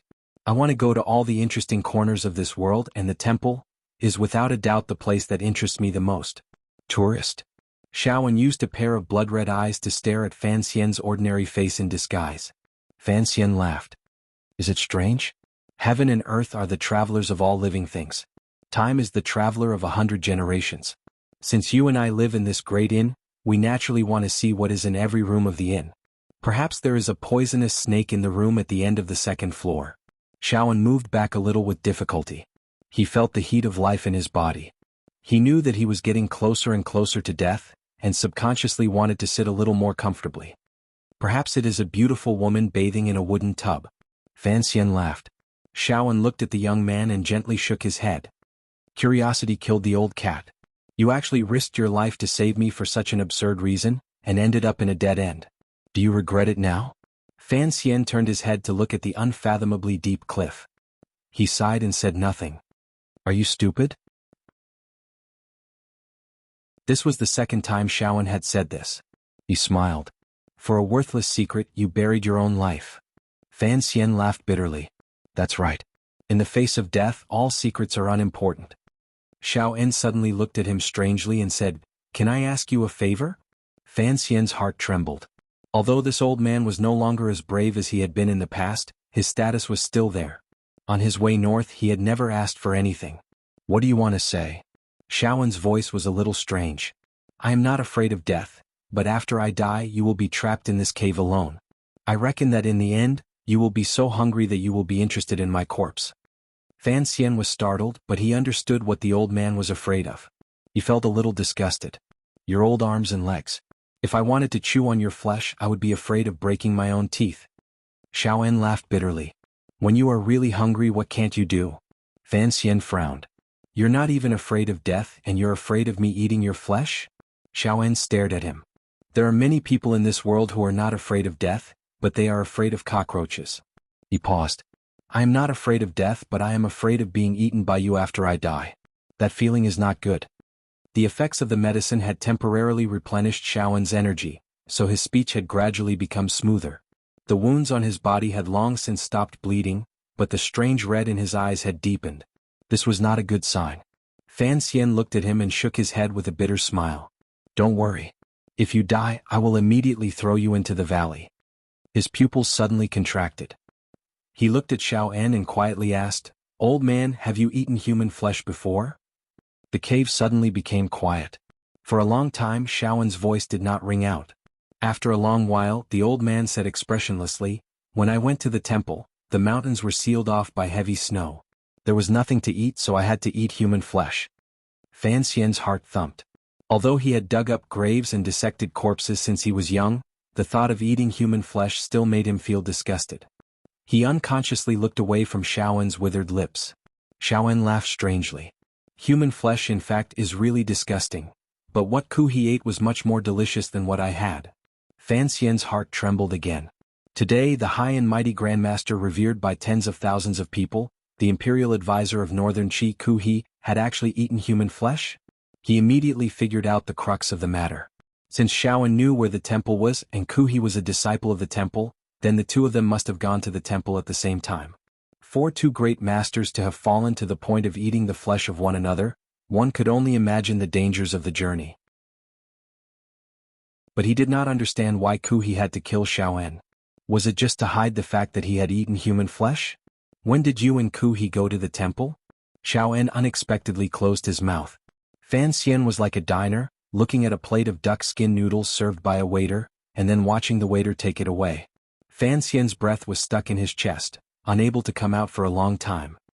He could not help but say angrily, Seeing that we are about to die, can't you let me die a little more happily? Xiaoen rolled his eyes at him and laughed mockingly. Are you stupid? Fan Xian sighed. For you, this secret is no longer of any use to protect your life. Why bother hiding it? The temple is to the north. Very suddenly, very without warning, Xiaoen spoke. How far north? In the snowy lands of the extreme north, if you follow the northern prison pass, it will take you more than 3 months. At this time, the sky outside the cave was gradually darkening. Fan Xian's expression did not change, but his heart was a little nervous. He knew that he had finally succeeded halfway. At least he knew the general location of the temple. His heart slightly tightened. The mountain wind gradually picked up, and the summer chill on Mount Yen grew. He looked at Xiaoen, who had closed his eyes and was waiting for death. Like a friend, he began to chat casually. Dying old man, what do you think about the scenery of the temple? Xiaoen did not open his eyes. He lightly panted. It's just a big temple. What scenery could there be? What about you? Which rock did you jump out of, kid? Fan Xian yawned wearily and said, I am from Danzhou, and Danzhou does not have much to look at. There are only 2 trees planted in the back garden of my house. One is a date tree and the other is also a date tree.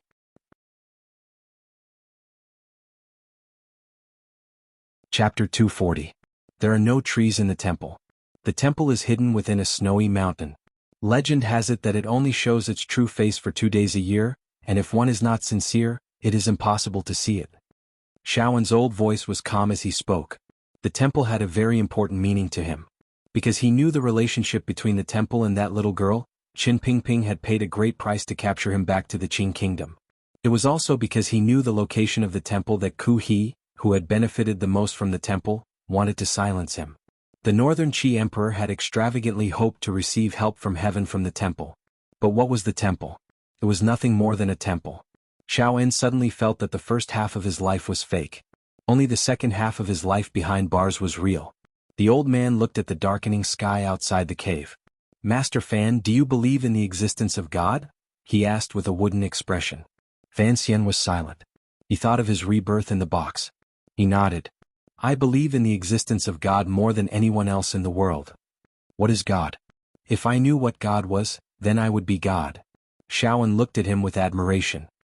For someone as young as you to be able to see so clearly is rare. He paused.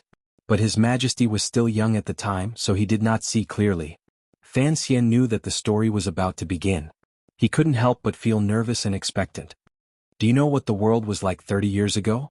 The kingdom of Wei was powerful and could unify the world at any time. Correct. At that time, I was already the leader of the Wei Kingdom's Red Cavalry, and His Majesty's confidant. Xiao En recalled the past, but his expression was strange. He didn't seem to be immersed in the glory of that day, nor did he bear any grudges. Perhaps because he was about to die, he was indifferent and calm. The world of that day was the world of the Kingdom of Wei. All of its talents were in the court. But the ones who truly stirred up the court, aside from the previous emperor, were two pairs of brothers. Fan Xian saw that the old man's expression seemed to be able to hold on, and he felt somewhat reassured. One of them was Yuan Zhuang Mohan. Correct. That brother of mine was more promising than I was. Xiao En's expression softened. And he's more sentimental than I am. I was imprisoned by the kingdom of Qing for 20 years, but he still remembers me. I owe him. Why doesn't anyone know that you two are brothers? The reason is simple. My reputation is too vicious, and who knows how many innocent people I've killed in secret. As a scholar, he naturally doesn't like me, and I don't want to have anything to do with him, Xiao En replied calmly. Fan Xian paused and changed the subject. Who are the other pair of brothers? It's Zhan Qingfeng and Ku He. Zhan Qingfeng? The father of the founding emperor of Northern Qi, a famous general of his generation? Fan Xian was shocked. It turned out that Ku He was so close to the royal family of Northern Qi. No wonder back then he did his best to protect the current Empress Dowager and Emperor, and the royal family respected Ku He so much. Ku He is Zhan Qingfeng's younger brother. Ever since he was young, he was determined to become an ascetic monk, cultivating the way of the heavens. He strived to one day prove his way and enter the temple. Xiao En said sarcastically, most people believe in the temple, but who has actually seen it in the past 1,000 years? It's just that those ascetic monks preach the way everywhere, and their lives are even more pitiful than those of beggars. But the temple really does exist, Fan Xian reminded him. Correct. Xiao En closed his eyes. At the time, the previous emperor had passed away, and the young emperor ascended to the throne. Although this emperor treated us courtiers fairly well, for some reason he was strangely afraid of death. All day long he wanted to practice the art of immortality. Fan Xian said, at that time Northern Wei was the strongest, and as the emperor he had nothing to worry about. It was only natural that he would think of these things. Xiao En continued, so at that time, Ku He took the opportunity to enter the palace and persuade His Majesty to send a diplomatic mission out to sea in search of the temple. He said that if the immortals of the temple taught His Majesty immortal magic, then he would naturally be able to live forever. When His Majesty heard this, there was no reason for him to refuse. He smiled bitterly. As His Majesty's trusted aide and leader of the Crimson Cavalry, this matter naturally fell on my head. Ku He was the one who proposed it, and he was extremely fanatical about the temple. Naturally he would not stay out of it. Xiao En said lightly, after gathering the strength of the entire Wei Kingdom, and searching for who knows how long, we finally found a clue. So Ku He and I led 1,000 men north. Although the dying old man spoke calmly, Fan Xian knew that the process must have been quite complicated. The temple was worshipped by the people of the world, but it was illusory and without a trace. To be able to find a definite clue was in itself a very astonishing matter. The old and indifferent voice echoed endlessly in the cave. Outside the cave, the light of the sky and the mountains gradually dimmed. Fan Xian listened in silence, and at the right moment he asked questions. His brain worked furiously. Through Xiao En's memories, he drew a rough map of the route that the procession had taken to the temple. Time seemed to have returned to more than 30 years ago. The calm air of the yellow mountain outside the cave had turned into a blizzard. In the old man's memories, Fan Xian seemed to see an expedition consisting of 1,000 men. Through a sky full of wind and snow, they struggled to make their way through the incomparably wild north. They wore leather boots and thick leather clothing. Only their eyes were exposed, but they still could not stop the bone-chilling wind from pouring into their bodies. At the front of the procession were the two leaders of the group, Xiao En, who was in the prime of his life, and the young, pious ascetic monk Ku He.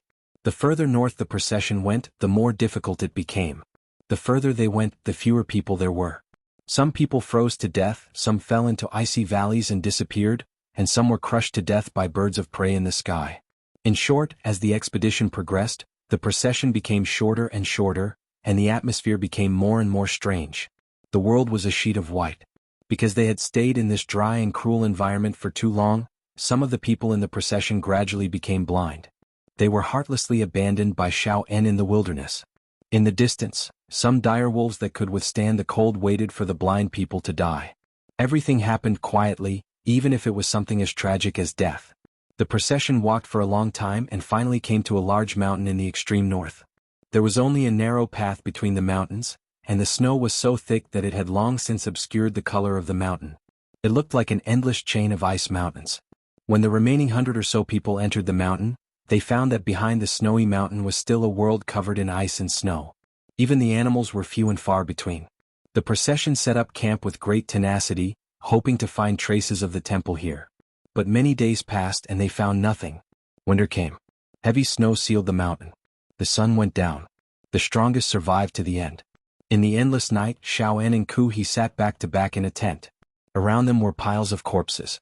The fire had not been extinguished. The remnants of the tent and the clothes of the dead gave the two of them a last glimmer of warmth, a glimmer of hope. That was the wrath of the heavens. In the cave, Xiao En opened his eyes with some difficulty. The scarlet color in his pupils became more and more intense, but there was endless fear in his eyes. The temple knows that mortals are trying to find them, so the heavens are angry and have sent endless darkness. Fan Xian looked at the old man. After a while, he said quietly, "That was called the polar night." He confirmed the location of the temple in his heart. Of course, Xiao En did not know what the polar night was, but that memory was clearly deeply engraved in his mind. He said with a perplexed expression, "At the time, Ku He was eating human flesh in an extremely sweet and stingy manner. He was praying piously to the heavens. I couldn't help but despise him. Unexpectedly. Perhaps in the end he really did move the immortals in the temple and so the sky suddenly brightened." Fan Xian couldn't help but look at Xiao En. He wondered how the two of them had been able to survive in the polar night that lasted for months. Even if they had human flesh to eat and tents to burn, that kind of loneliness and struggle between the two of them would have probably driven them mad. Xiao En suddenly laughed and said, "The sky brightened in an instant. At that time, Ku He and I were at the end of our lives. But suddenly we found hope. We didn't know where the power came from, but it supported us to continue living. And then you found the temple." Fan Xian picked up the dagger and put it by his side. He asked quietly, "What was the temple like?" Many years ago, outside the snowy mountains, two people so thin they were only bones. With great difficulty they walked out of their tents. Their sunken eyes and sallow complexions, and their swollen gums as they breathed, all revealed one thing: they were about to die. The light of the day was finally not so stingy. After coming out for a while, some animals awoke from their caves. Although the two of them were already arrows at the end of their flight, they were still much more ferocious than the wild beasts. So they were able to replenish themselves and stand up again. That day they narrowed their eyes and looked at the snowy mountains in front of them in a daze.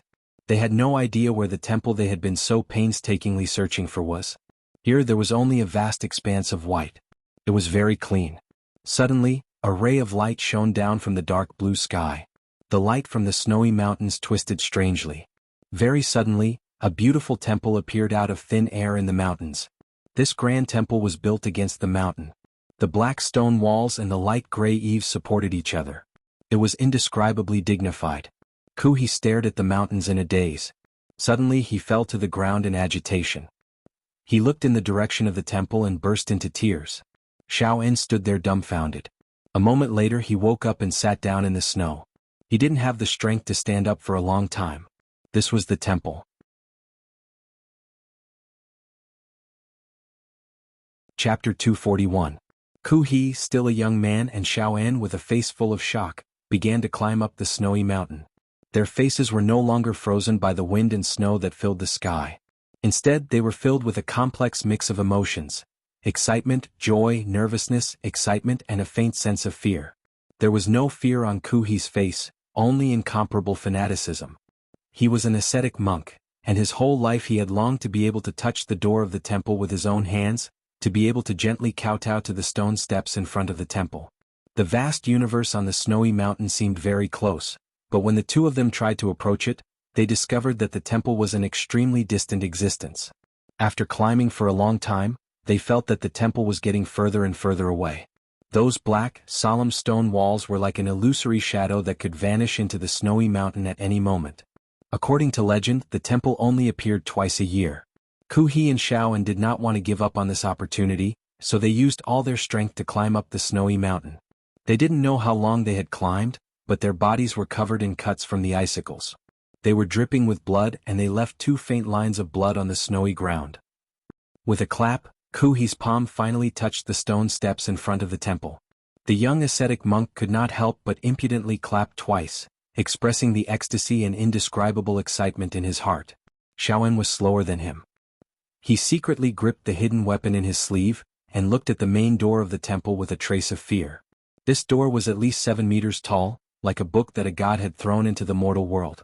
The door in the Wei Kingdom's palace looked like a miniature version of the door of the temple. It was far less grand and majestic than this temple. It was indeed not a place for mortals to live. The stone walls of the temple were covered in dust. It must have been many years since anyone had come to visit this most mysterious place in the world. Xiaoan swallowed and prepared to find a way to enter the temple. He had been entrusted with an important task by the emperor, and had requested the recipe for immortality.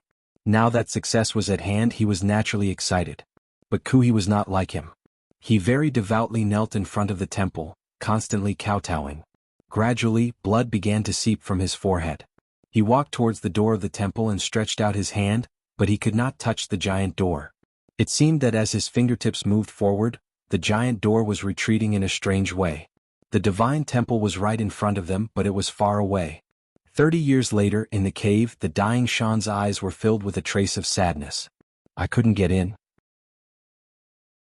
Fan Xian loosened his tightly clenched hands and quietly said, "This is something that can be imagined. Otherwise, the 4 great grandmasters would become the 5 great grandmasters. Ku He is stronger than me. Even if I had his luck, I would not be able to enter the realm of a great grandmaster." Xiaoan shook his head. But Ku He was not able to enter either. That temple seemed to be protected by some mysterious power. Back then, Ku He and I were the strongest warriors in the world, and yet we were unable to enter. Fan Xian came to a realization. Among the secrets of the world, teacher Fei Jie had once mentioned that Ku He had knelt on the stone steps in front of the temple for a long time before he gained the power to dominate a region. It seemed that this rumor was somewhat true. He suddenly furrowed his brows and asked, "What exactly is a temple?" This was a question that Xiaoan could not answer. The old man said weakly, "There is a large plaque at the front door of the divine temple. But it is very old and I cannot make out what is written on it. I suspect that it is a rune left behind by the heavens." Fan Xian's heart trembled. "What kind of rune is it?" Xiaoan looked at the excited Fan Xian and his eyebrows twitched.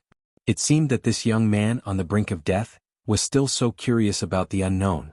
He was a little interested. "It is the character, Wu." The old man stretched out his finger with some difficulty and gestured in the air. Fan Xian immediately understood and said to himself, "The hidden dragon does not use?" As soon as the words left his mouth, he laughed in spite of himself. "There are 3 identical runes," Xiaoan continued. His finger moved up and down in the air and then up and down again, drawing 2 arcs. His fingertips pierced through the air, giving off a mysterious feeling. Fan Xian was a little surprised. He knew that he could not discover anything from such simple runes. Did the divine temple have anything to do with his rebirth? Did it have anything to do with his mother? It seemed that he would have to wait for the future to find out. But he might not be as lucky as Ku He and Xiaoan, who would be able to survive the long polar night. "I don't think the story ends so simply." Xiaoan coughed. "That's right. When a goal that you have so painstakingly pursued is right in front of you, but you can never reach it, you will always feel a strong sense of dissatisfaction." Ku He very sincerely knelt on the stone steps in front of the divine temple, and I began to slowly walk towards the high wall on the side of the mountain. Outside the cave, the darkness enveloped the 2 of them. There was no fire, so there was no light. Xiaoan's indifferent voice recounted the events of decades ago, and it seemed very strange. Fan Xian suddenly said in a soft voice, "You were looking for a sewer?" Xiaoan looked at the young man's silhouette at the mouth of the cave. "You were in the same profession. Of course you knew what I would have done. You couldn't even get close to the wall. How could you have entered the divine temple through a sewer? Besides..." Fan Xian frowned. For a place like this left behind by the heavens, it is not certain that there would be a sewer. So I failed, Xiaoen said straightforwardly. Now that I think about it, I was very brave at the time. Facing the divine temple, I still thought of these earthly methods. And then? Xiaoen sank into a very strange mood. Then I walked back to the main entrance of the divine temple, and found that Kuhi was putting something in his pocket. I was a little curious, and just as I was about to ask him about it, the old man's speech slowed and Fan Xian's heart jumped. The door of the divine temple opened. Ha! Fan Xian subconsciously moved a little closer to Xiaoen, as if he wanted to protect this guy from 30 years ago. An absurd smile appeared in Xiaoen's eyes. In a hoarse voice he said, "The door of the divine temple opened without a sound." I was overjoyed, and just as I was about to enter from the world's largest door, a most wonderful person suddenly ran out. The most wonderful person? Yes, it was a little fairy. Xiaoen stood stupidly outside the door of the divine temple, watching helplessly as a little girl rushed into his arms. He almost spat out a mouthful of blood. Out of the corner of his eye, he saw Kuhi rush to the door of the divine temple like a ferocious tiger, tangling with a black light inside the divine temple. The young Kuhi was already the youngest superior 9th-level master in the world. At this moment he was stimulated by some unknown reason, and the power within his body was completely unleashed to the peak. He was actually entangled with the mysterious black shadow inside the divine temple. Qi flew in all directions and the snow was thrown into chaos. After a few breaths, Xiaoen remembered that there was a little girl in his arms. Before he could react, he heard the little girl shout to Kuhi, who was on the bluestone steps, "Retreat!" It was a very simple word, but coming from the mouth of the little girl, it was as if she was the ruler of a generation. No one could question her. That kind of natural power made Xiaoen's heart tremble, and then he received a slap in the face. "You retreat too." Kuhi floated away and Xiaoen, holding the little girl in his arms, tumbled down the stone steps. He was 30 meters away from the main door of the divine temple. The black light suddenly shrank back into the divine temple and did not pursue. Xiaoen looked at the giant door with lingering fear. He thought that the black light seemed to be a human figure, and he could not help but be afraid, because Kuhi was now beside him, spitting up blood. Even Kuhi was not a match for the other. The people inside the divine temple could not be viewed with the eyes of mortals. He came to a realization very quickly. It must have been that when he went to find the sewers, Kuhi, who was kneeling on the bluestone steps, and the little girl in his arms had come to some kind of agreement to help her escape from the divine temple. But, who was this little girl? "Hold me, pull him, go." The little girl seemed to be a little afraid of the cold, and buried her face in Xiaoen's chest. Xiaoen did not dare to be negligent. He grabbed Kuhi by the collar and ran down the snowy mountain. He did not know how long they ran, but he finally ran back to his tent. It was not until he sat down in his tent, panting, that he came to his senses. Why did he run? The elixir of immortality that His Majesty wanted had not yet arrived. Why did he listen to this little girl? And strangely enough, the immortals in the divine temple did not chase him. Xiaoen turned around and saw the little girl crouching, pinching her nose, looking at the leftover human bones in the corner of the tent. What a pitiful and hateful human. The little girl turned around and looked at Xiaoen. It was only now that Xiaoen could see her face clearly. Clear as water, pure as snow, eyes like stars. She was a beauty that no mortal should have. In the darkness of the cave, Fan Xian's expression could not be seen, but his voice was a little strange. How old was that little girl? 4 years old. At most 4 years old. Xiaoen's eyes were open, and it was as if he could still see that beautiful face. When I held her in my arms, I felt that she was so light it was like she did not exist. Fan Xian was a little confused. Also 4 years old? Why do you say also? It's nothing. Fan Xian smiled and his eyes lit up. Do you know who that little girl is? Xiaoen spoke with absolute certainty. Of course I do. She is a little girl who longs for the world of mortals, so she ran out of the divine temple. Fan Xian laughed and shook his finger. Believe me, she is just a little girl who ran into the divine temple to steal things.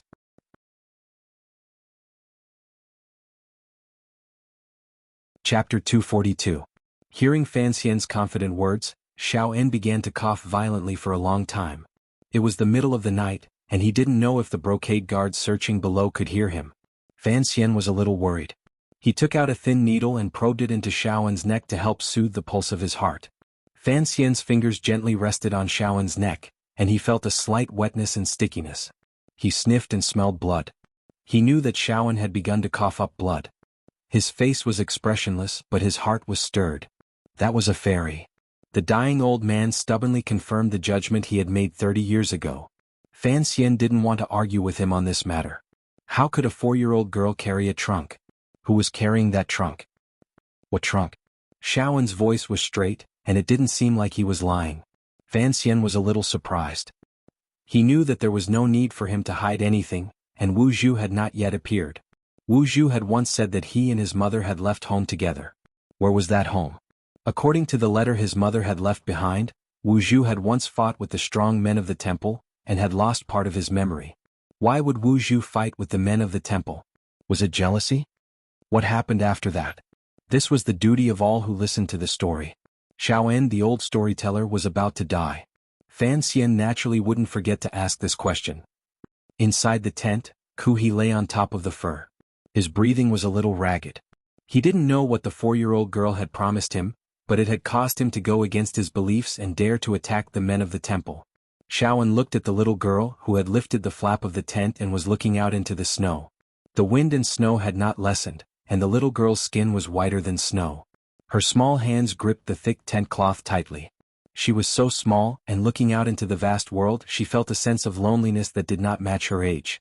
Carefully, he moved to Ku He's side, and put his hand into the opening of Ku He's robe. That's what I gave him. The little girl didn't even turn her head. Don't touch it. Shan looked at the little girl, and a fierce glint suddenly appeared in his eyes.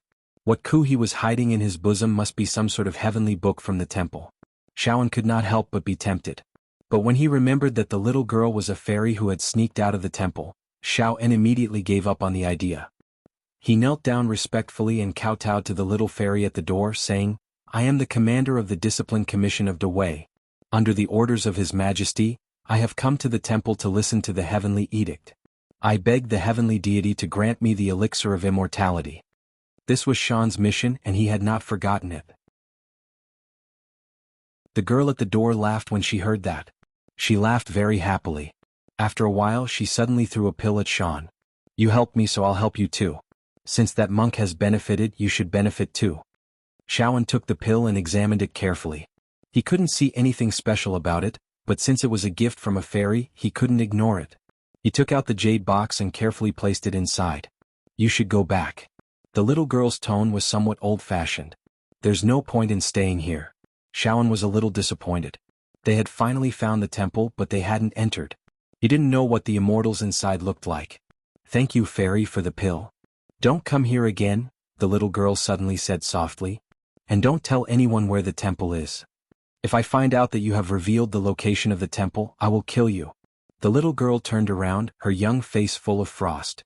Do you hear me? Xiaoen bowed his head in agreement. Although such cold words came out of the mouth of a little girl who looked like she was carved from ice and snow, the fact that a 4-year-old girl could speak so clearly proved that she was not an ordinary person. Even though Xiaoen was the leader of the Tiki of Dawei, he still didn't dare disobey.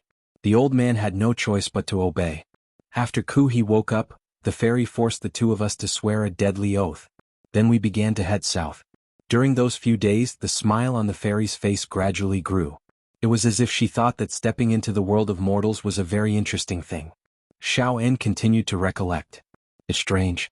Every time Ku He and I looked at her back, we couldn't feel any mysterious power within her. There is a difference between immortals and mortals. We are mortals and we can't understand. Then one day the fairy turned around and looked at the snowy mountain behind her. She suddenly said to herself, "He's too pitiful." I remember those words very clearly, because I have never seen such compassion on a mortal's face. Of course, Fan Xian knew that his mother wasn't some fairy. At the time, she probably didn't have much power, but she was able to scare two of the world's most powerful beings. That brain of hers was quite good. But he didn't understand who his mother was referring to when she said, "too pitiful." And he didn't believe in compassion. He couldn't help but laugh. Xiaoen mocked, "You and I are rats that live in the gutters. How could we know the beauty of a crane in the clouds of the ninth heaven?" I can't describe the look in the fairy's eyes, but Ku He and I could never forget it. Fan Xian was silent. The next day the fairy suddenly disappeared. I don't know where she went. In that cold, endless snow, she suddenly disappeared without a trace. Ku He and I were scared half to death. In the cave, Xiaoen gasped for breath as he recalled. It was the most mysterious adventure of my life. To be able to see a fairy that didn't belong to this world, I was lucky. And then you and Kuhi returned to Northern Way? Fan Xian asked. That's right. The journey back was more dangerous than when we left. But in short, we came back safely. Xiaoan said, I gave the pill that the fairy bestowed upon me to His Majesty, and that was the end of the matter. Fan Xian said, don't lie to me. That pill must have fallen into your stomach a long time ago. Xiaoan laughed hoarsely. I knew I couldn't lie to you. Fan Xian said, where in this world can there be an elixir of immortality? That kind of temptation is something that no normal person could resist. Xiaoan sighed. Of course, after I took the pill, I realized that it only improved my constitution. There was no way I could live forever. Only then did I realize that the fairy could also lie. I believe that the fairy loved to lie, Fan Xian said, a little absent-minded. Perhaps even her death was a lie. What death? Xiaoan said. How could a fairy die? Fan Xian ignored him. He closed his eyes and committed Xiaoan's recollection to memory. Then he stood up and gripped the dagger. There was no light all around. Dark clouds covered the stars and the moon. It was so dark that Xiaoan couldn't see his movements. Why did Kuhi want you dead? This was Fan Xian's last question. I don't think that knowing the location of the temple could cause such a huge uproar.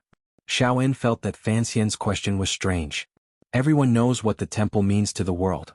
If such an important piece of news were to spread, I'm afraid the world would be thrown into chaos. Whether it's the child of the Zhan family of the Kingdom of Qi or the sinister emperor of the Qing Kingdom, they would all send troops to the north to pay their respects. The strongest of the world would constantly try to find the temple. Fan Xian rubbed his nose. The temple? You've been there and you said it was just a big temple. What was there to pay respects to? Xiaoan laughed coldly. Kuhi only knelt in front of the temple, and then he became the greatest grandmaster in the world. For a martial cultivator, this kind of temptation is unimaginably strong, and do you really think that Kuhi is a saint? Seeing him kneel so piously in front of the temple, but the fairy only gave him a book, and in the blink of an eye, he overthrew the temple he had believed in all his life and took the risk to attack. In the face of profit, he is just a great villain who is good at pretending. Xiaoan continued, if he kills me, he will be the only one in the world who knows where the temple is. What is in the temple? Perhaps Kuhi will never know, but he has already reaped enough benefits. So why would he take the risk and allow the other strongest of the world to have this opportunity? Fan Xian thought about it. This was indeed the case, and he vaguely understood why Kuhi was so obsessed with killing Xiaoan. Perhaps it was to protect his glorious image as the imperial advisor, and not to expose the ugly things he had done on the journey north. Perhaps Kuhi knew what was in the temple, and that it would bring unknown dangers to the world. What is in the temple? Fan Xian sank into deep thought. His finger unconsciously traced the word Xiaoan had spoken of, the word do, at the door of the temple. His finger gradually sped up, and there was a sound of rushing wind. For 1,000 years, the world has known that the temple does not meddle in worldly affairs. Kuhi and I going to find it was already a very risky gamble. Reality has proven that so long as we leave the temple, the people in the temple will not cause trouble for the people of the world. Kuhi is the protector of northern Qi. How would he dare to take the risk of offending the heavens? Xiaoan's energy was gradually waning, and his voice was getting quieter and quieter. But the fear in his voice still lingered. Furthermore, the fairy forced us to swear a deadly oath. Even if Kuhi always boasted that he was the one closest to the heavens, would he dare to break his oath? Don't take things like oaths too seriously, said Fan Xian. Didn't you tell me the location of the temple? That's because I am going to die. Xiaoan turned his head to the side with some difficulty. And you will die in this cave. Fan Xian smiled apologetically. I don't think so.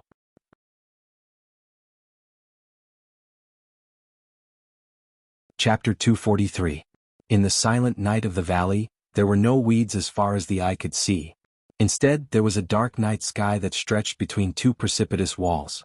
Fan Xian tidied up his clothes and tied up his torn left trouser leg as he said in a quiet voice, I'm sorry. That fairy's surname is Yi. Her name is Yi Qingmei. Yi Qingmei? Xiaoan was shocked. What did you say? Could it be that the mistress of the Yi family is the fairy I once met? When the Yi family suddenly rose to prominence, Xiaoan was still the head of Northern Wei's secret service, so it was no surprise to Fan Xian that he knew the name of the mistress of the Yi family. He smiled. Aside from the fairy you speak of, who else could have the Yi family change the state of the world in a few short years? So that's how it is, that's how it is. Xiaoen coughed again. No wonder the kingdom of Qing could rise so fiercely. So there was the shadow of the temple behind it. Wrong, Fan Xian said. Fan Xian said, you are already a person about to die, so let me tell you, Yi Qingmei, the fairy you speak of, is not an immortal from the temple. She is like us, just a normal person. Xiaoen had not yet recovered from his earlier shock. He did not believe what Fan Xian had said. Instead, he was immersed in his last question before he died. Why did the fairy want to capture me and bring me to the kingdom of Qing? As the head of Northern Wei's secret service, he naturally knew the relationship between the Yi family and the Overwatch Council of the kingdom of Qing. The kingdom of Qing had to kill you back then, said Fan Xian. He paused. I must admit that back then you were a very terrifying person. And the reason why Yi Qingmei sent Chen Pingping to capture you instead of killing you must have been because of your friendship back then. After all, it seems that it was because you broke into the temple that she came to this world. Then, just who, are you? In the darkness, Xiaoen's eyes stared at Fan Xian like two sharp arrows. For an old comrade on the verge of death to still have such sharp eyes, Fan Xian couldn't help but feel a little startled. He chuckled. Me? After a moment of silence, he opened his mouth. I am Yi Qingmei's son. Yi Qingmei's son. How Fan Xian wanted to be able to say it aloud to everyone in this familiar yet strange, intimate yet inharmonious world. Unfortunately, there was no such possibility right now. The night was getting darker and the darkness before dawn had arrived. In a cave with only the two of them, Fan Xian spoke quietly and faintly. I am Yi Qingmei's son. For some reason, the moment these words left his mouth, Fan Xian felt much more relaxed. His heart, which had borne too much pressure, struggled free of the many branches and vines on it in an instant. At least, it obtained a temporary relaxation and gently embraced the taste of freedom in the night wind. The sky gradually brightened. There weren't many memories, but Xiaoen spoke very slowly. After a day and a half, Fan Xian had finally achieved the most important goal of his journey north. He looked at Xiaoen and said quietly, Do you have anything to tell me? Shan just looked at him with a strange expression. After a while he gasped and said, You are her son? Fan Xian nodded and smiled. I don't have the habit of calling someone my mother. Xiaoen coughed violently, shaking out the last few drops of blood in his heart. He seemed to be crying and laughing at the same time. No wonder you know so many things. No wonder you are so interested in the location of the temple. Before he died, the old man finally saw everything clearly. Gasping for breath, he said, It seems that this cave won't be able to hold you. I don't have the habit of throwing myself into a death trap. Fan Xian had already prepared everything. He moved closer to Xiaoen. Xiaoen suddenly stared fixedly into his eyes. If you want to live well, don't go to the temple. Fan Xian's face was calm. He didn't reply. Xiaoen didn't look at him again either. He only turned his gaze to the precipice behind Fan Xian. He frowned slightly as if thinking about something. After a while, the old man gasped softly. I used to think that I was a ruthless man who didn't fear death. I only sought freedom. Now that death is right in front of me, I know that everyone is afraid of death. There is no one in this world who isn't afraid of death. For some reason, Fan Xian looked at the dying Xiaoen and slowly loosened his right hand. He said softly, But perhaps death is not the end. Perhaps you will go to a completely unfamiliar world. This was his greatest secret, his greatest regret. Xiaoen's gaze fell into the distance. His bloodshot eyes gradually softened. Are you really the son of the little fairy? No Yi Qingmei? Without waiting for Fan Xian to reply, Xiaoen continued indifferently. But you don't look like her at all. Fan Xian said, You've only seen her when she was 4. How can you be so sure? Xiaoen smiled. Because you are far less beautiful than the little fairy. Fan Xian subconsciously tilted his head. In this world there are not many women more beautiful than me. The look in your eyes is different. How is it different? Xiaoen looked at him. With a hint of coldness he said, Only now do I understand. On that snowy wasteland, the little fairy gazed at the vast white earth. Her eyes were still soft and compassionate. I never knew how to describe it, but now I seem to feel the coming of that darkness. Only then do I understand that all the emotions in her eyes were expressing one thing. What is it? Fan Xian's heart jumped. The love and attachment to life. Xiaoen smiled and said, Although there is always a bright smile in your eyes, it is not the same. Your mother should be an extremely sentimental person, but you are an extremely heartless person. Fan Xian smiled. I don't deny that. I've killed many people in my life, so I never expected to have a good death. Xiaowen did not continue this topic. He looked at the misty sky in a trance. To be able to die in this cave, as you say, a good grave is not bad. Fan Xian half squatted by his side and put his left hand on the old man's shoulder. He found that the old man's muscles had gradually softened. The sky outside the precipice was still dim, but through the mist that pervaded the valley, a holy light could be seen. This light shone softly on Xiaowen's withered face. It made this secret agent, whose hands were stained with blood, and who had spent the latter half of his life alone and miserable, feel a sense of relief. Danzhou doesn't have those 2 date trees, does it? This was the last thing Xiaowen would ask in this world. Fan Xian took the last needle from under the old man's ear. After a moment he confirmed that he was dead. He tilted his head slightly and looked at Xiaowen's body. Suddenly, in a soft voice he said, although Danzhou doesn't have those 2 date trees, perhaps there is a better world waiting for you after you die. Xiaowen's eyes had already softly closed. His pupils were bloodshot and he could no longer look at this strange world. Fan Xian let out a murky breath and laid Xiaowen's body flat in the deepest part of the shallow cave. As for whether or not there would be any eagles pecking at him, it seemed that he had not considered that, so he appeared somewhat cold and emotionless. He walked out of the cave and reached out his hand into the air outside the precipice. The white mountain mist moved along with his fingers, and all he caught was empty air. The brocade guard should still be searching for the bodies or traces of the old man and the young man at the bottom of the valley. The precipice of Swallow Mountain was as smooth as a mirror. No one would have thought that someone would be able to jump off the cliff and stand steadily. And no one would have thought that someone would be able to climb up the slippery and wet mountain walls. Fan Xian's whole body was like a piece of paper, tightly pressed against the mountain wall. Behind him was the thick morning mist, effectively concealing his figure.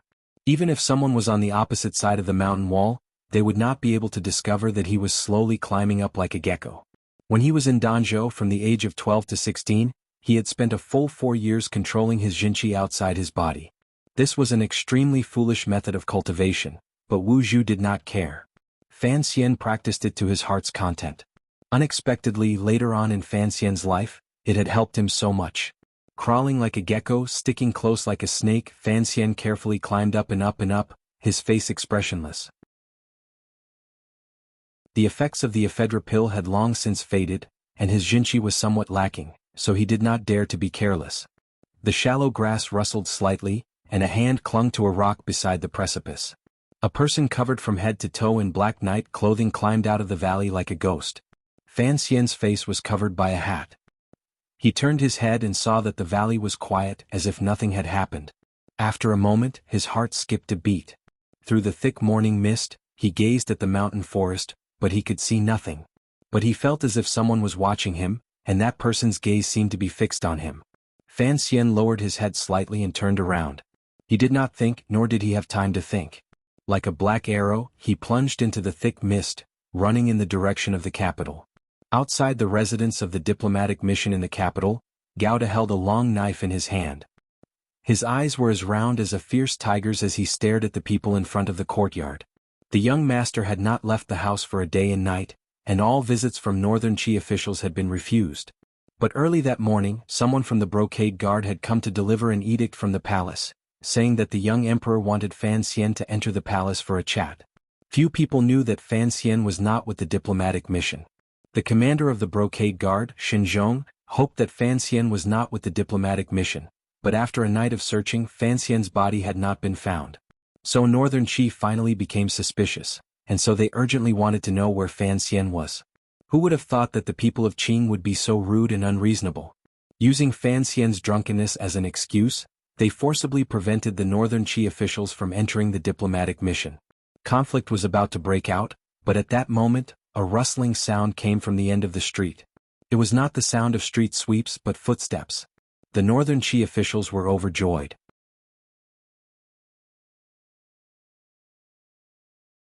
Chapter 244.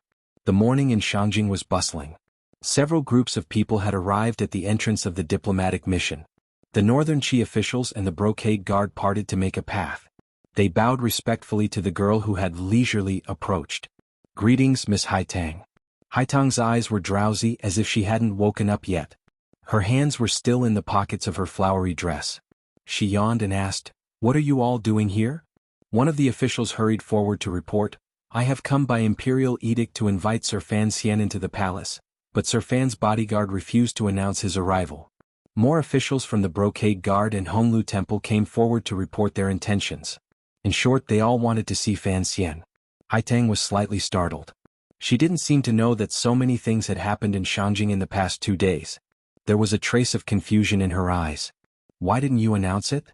Tiger Guard Gao De knew that although this girl looked like a country bumpkin, she was actually an important figure in northern Qi. More importantly, during the days the diplomatic mission had been in Shangjing, his young master had often wandered the streets with this strange woman, so he didn't dare to slight her. He stepped forward and said in a low voice, "Sir Fan drank too much last night, so he is not feeling well. He is resting and it would not be good to disturb him." Haitang muttered to herself for a moment, then said quietly, "Let me take a look." Having said this, she walked toward the front door of the diplomatic mission. These days she had often come to the diplomatic mission to find Fan Xian, so the people of the diplomatic mission had long since become accustomed to her presence.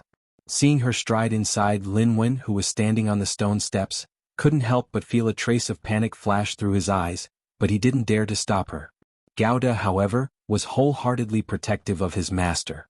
He frowned and gripped the cloth hilt of his long knife. He stood in front of Haitang and said in a low voice, "Miss, His last word turned into a muffled grunt. Haitang didn't make a move. She just turned her body slightly.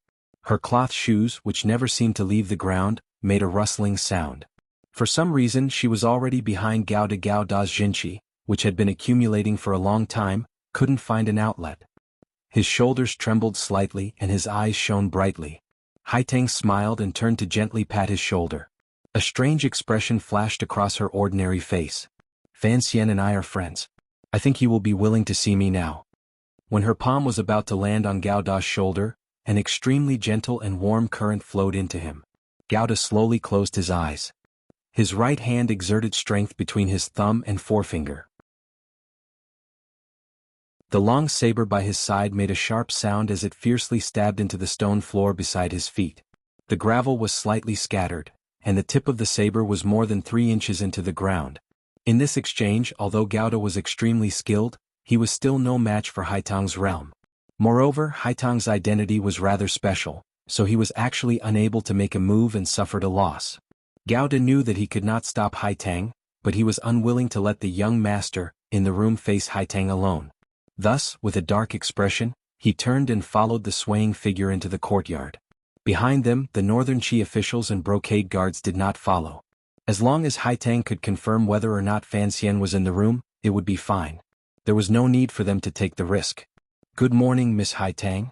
Wang Qinian, holding a bowl of salt water and a miniature mace in his hand, appeared in the long corridor of the courtyard that Haitang had to pass through.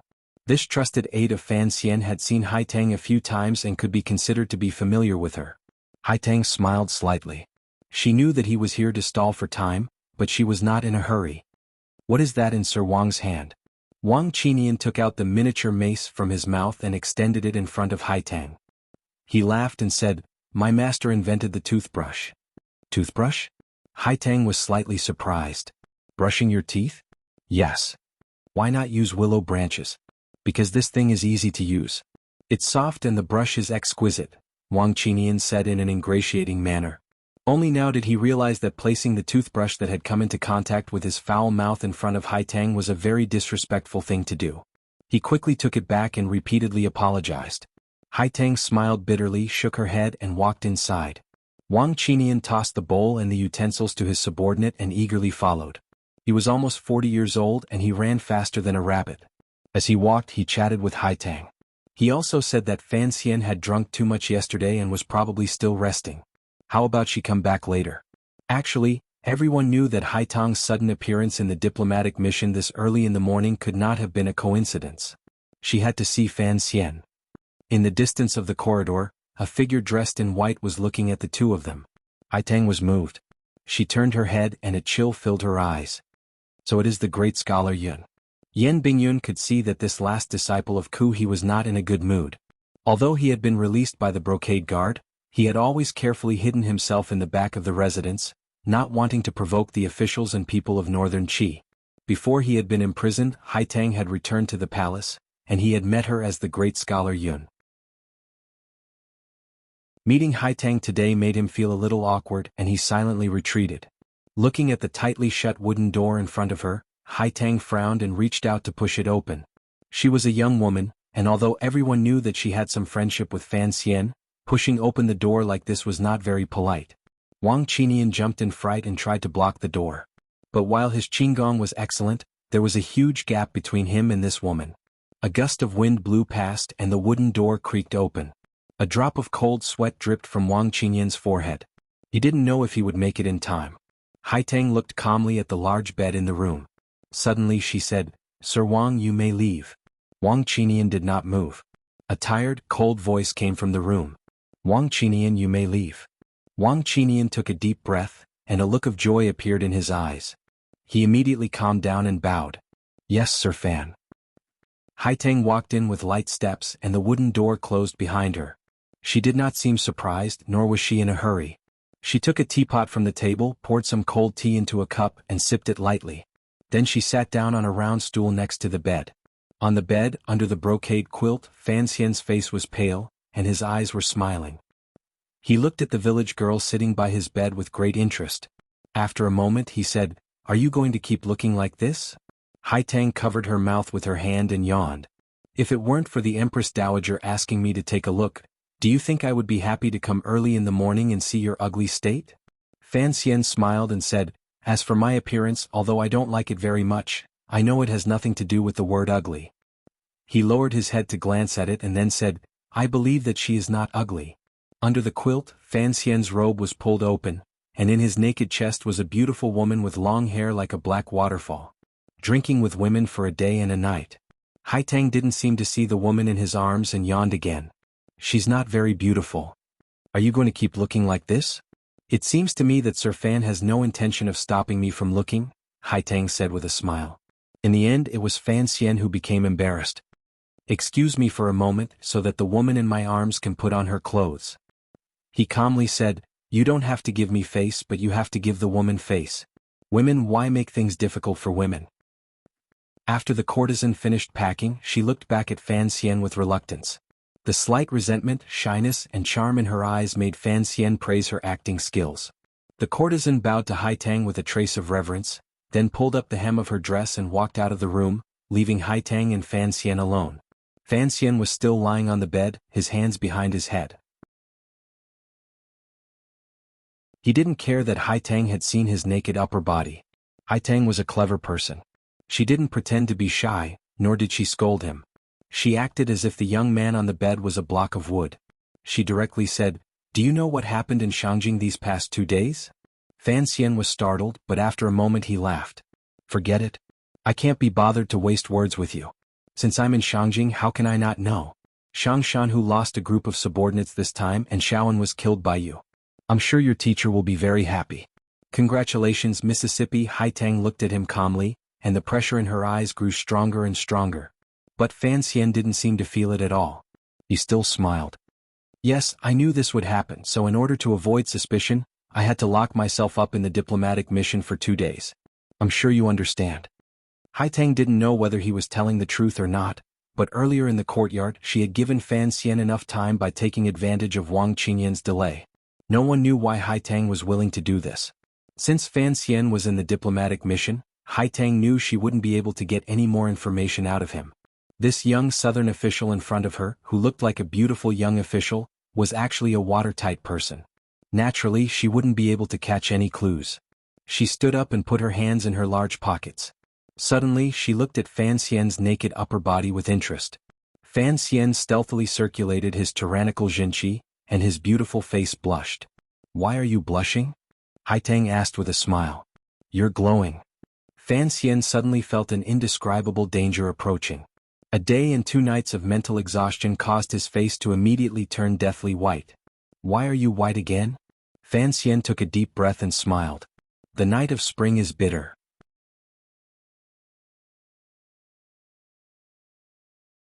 Chapter 245.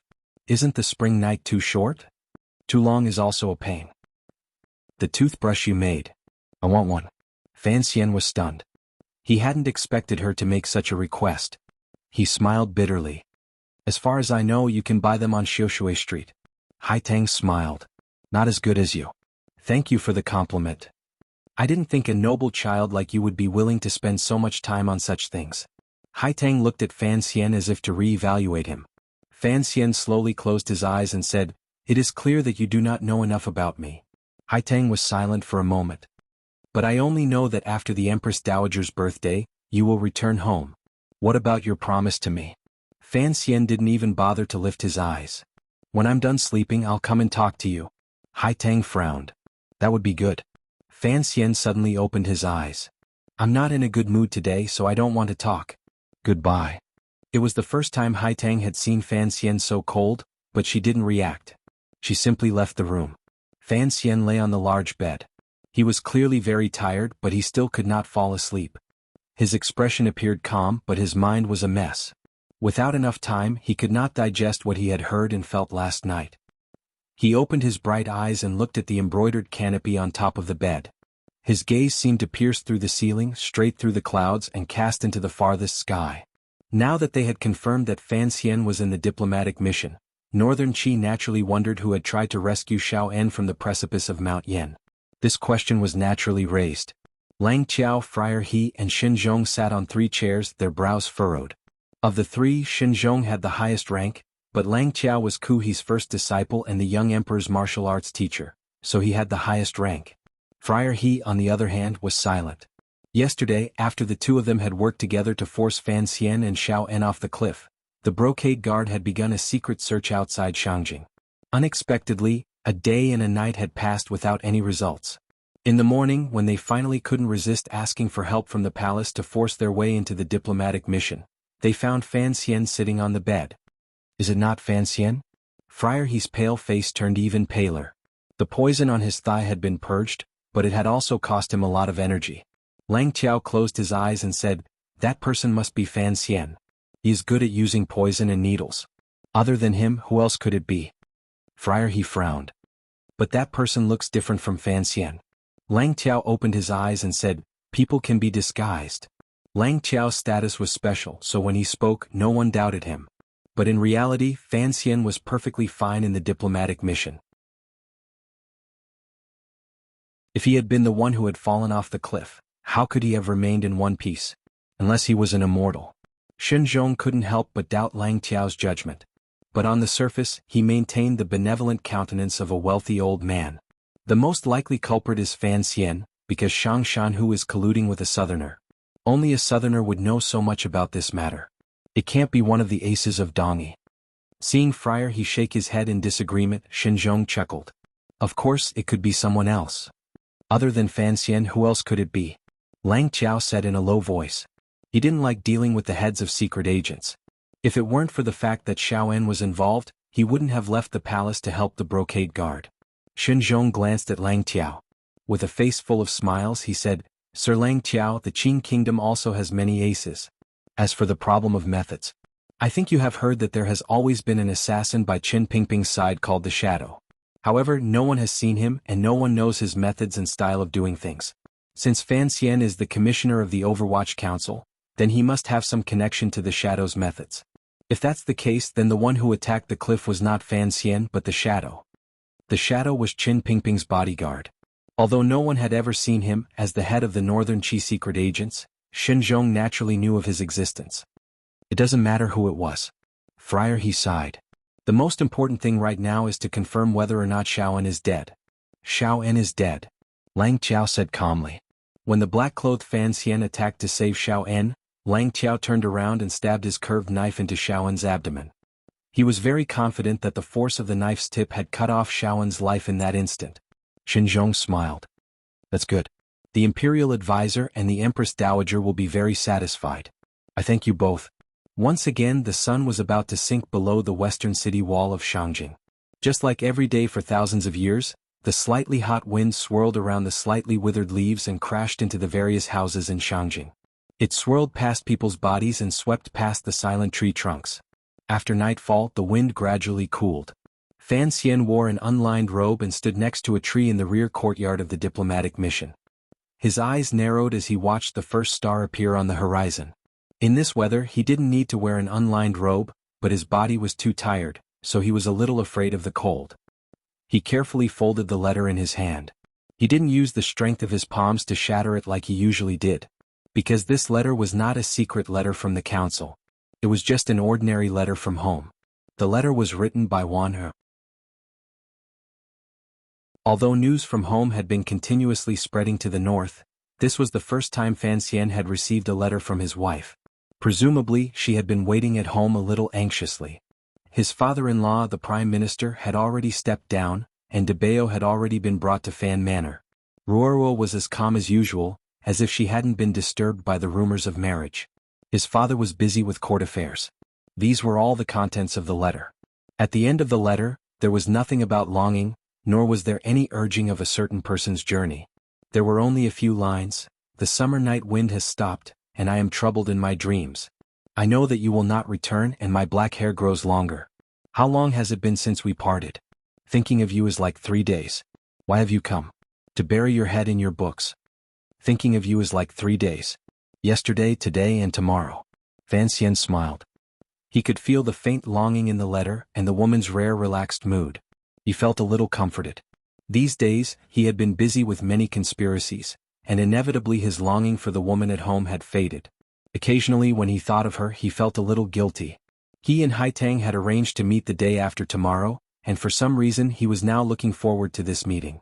This was definitely not a problem between a man and a woman, it was just a very pure kind of hope. Fan Xian wanted to find someone to talk to. More accurately, after his conversation with Shaoan he needed to talk, but there was no one to talk to. This strange and wonderful feeling lingered in his heart. On that rainy night in the capital of the kingdom of Qing, after the chest had been opened, Fan Xian had thought that he would no longer be lonely in this world. After all, the smell and traces of that woman were everywhere in this world.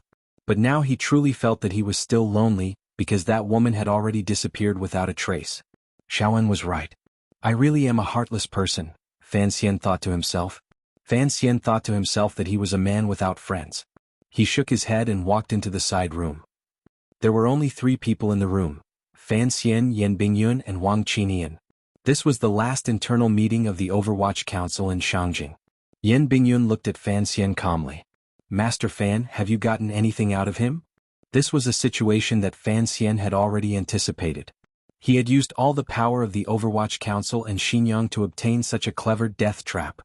As an official of the Kingdom of Qing, everyone was naturally eager to know what secret Shaoan was talking about. He frowned. I acted too late. Shaoan is dead. A strange look flashed through Yan Bingyun's eyes, but he immediately returned to normal. He shook his head and sighed. I've planned for so long but nothing has come of it. What a pity. Fan Xian smiled mockingly. The old cripple has been working for 20 years and still hasn't gotten anything out of him. Do you think I'm an immortal? In his conversations with Yan Bingyun, he would purposely refer to Qin Pingping as an old cripple. This was a very impulsive, even clumsy threat. But when dealing with someone as intelligent as Yan Bingyun, this kind of impulsive method was often more effective. He turned his head to Wang Qinian. Prepare for the return journey. Yes, sir, replied Wang Qinian in a low voice. He paused for a moment, then frowned. Master, what do we do with the impostor who was left in the room yesterday? Fan Xian knew that he meant to silence him, and he felt a little uncomfortable. Bring him back, of course. Yan Bingyun shook his head in disapproval. What if the northern Qi people find out? What if they find out? Fan Xian stared at Yan Bingyun's face and said mockingly. Of course we'll do nothing. Even if they find out, what can they do? You've been locked up for a year and your courage has shrunk. Yan Bingyun and Wang Qinian looked at each other. They realized that Fan Xian was in a bad mood today, and so they tacitly kept their mouths shut. Fan Xian looked at the two of them and suddenly sighed. Do you think Haitang can't tell? She just can't do anything to me. Wang Qinian then asked for instructions on the return journey. Fan Xian was silent for a moment, then slowly said, Once the Empress Dowager's birthday banquet is over, we'll leave immediately. I'm a little homesick.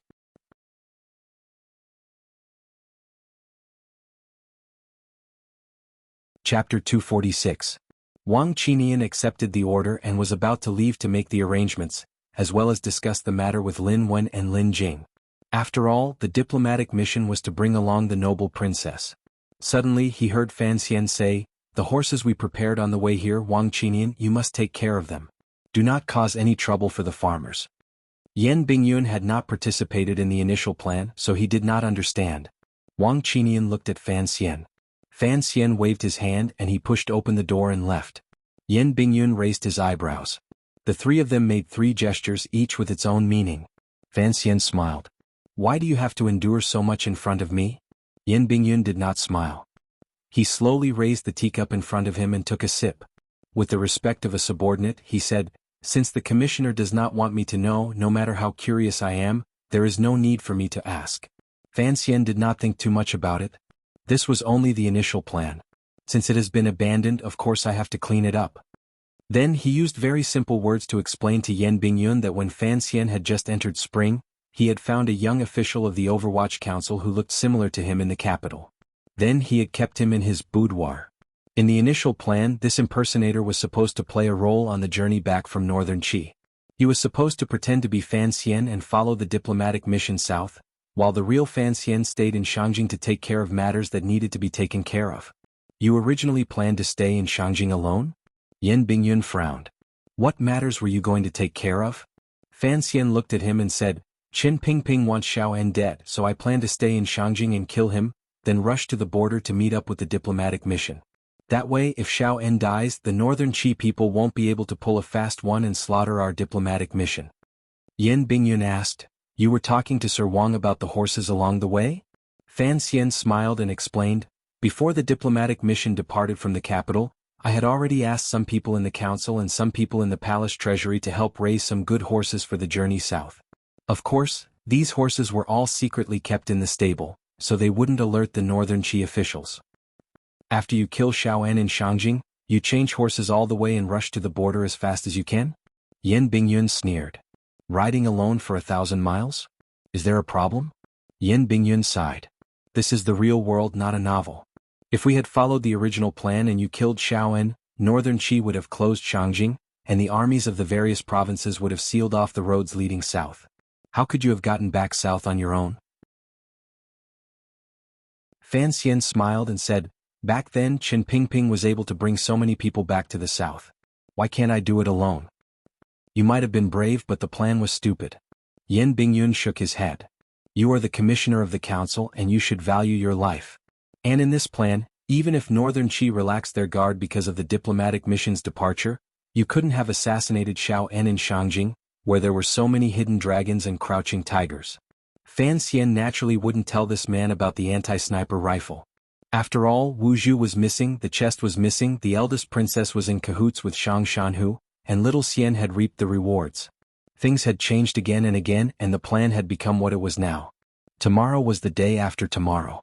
Of course this was nonsense. Shangjing's beautiful Yuchuan River was lush with green trees. Occasionally, egrets flew up from the north. This was already upstream of the river, close to the royal palace, so it was strictly guarded. The common people of Shangjing had no way to set foot on these cobblestone paths. Fan Xian and Haitang walked side by side on the riverbank, talking nonsense here and there. He didn't feel depressed, and his mood, which had been gloomy for the past few days, seemed to have improved greatly in the company of the village girl. Strangely enough, Haitang wasn't very pretty, and her grace wasn't very charming. She had the air of a village girl, but this feeling made Fan Xian feel at ease.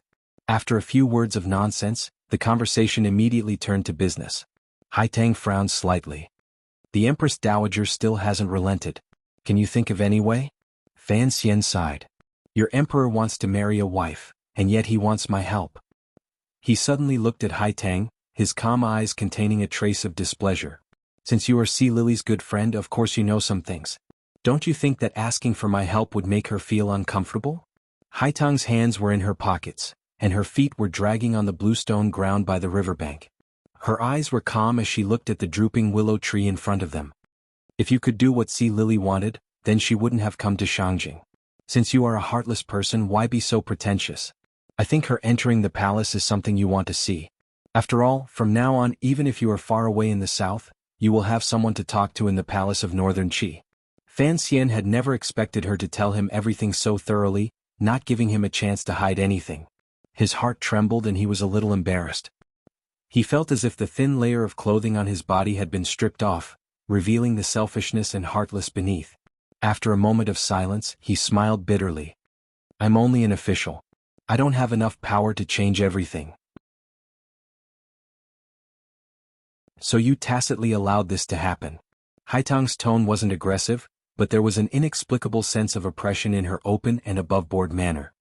If that's the case, there's no need to say more. Fan Xian shook his head. Once she enters the palace, her hair will turn white. You and Si Lily are sisters. How could you bear to see her enter the palace? His Majesty is a good man. Haitang smiled. And Lily is a citizen of Qing. If she wants to live in Shangjing, it seems that only the palace can shelter her from the wind and rain. Suddenly Haitang turned her head, and Fan Xian saw a spirit in her eyes that was even brighter than the light of the lake.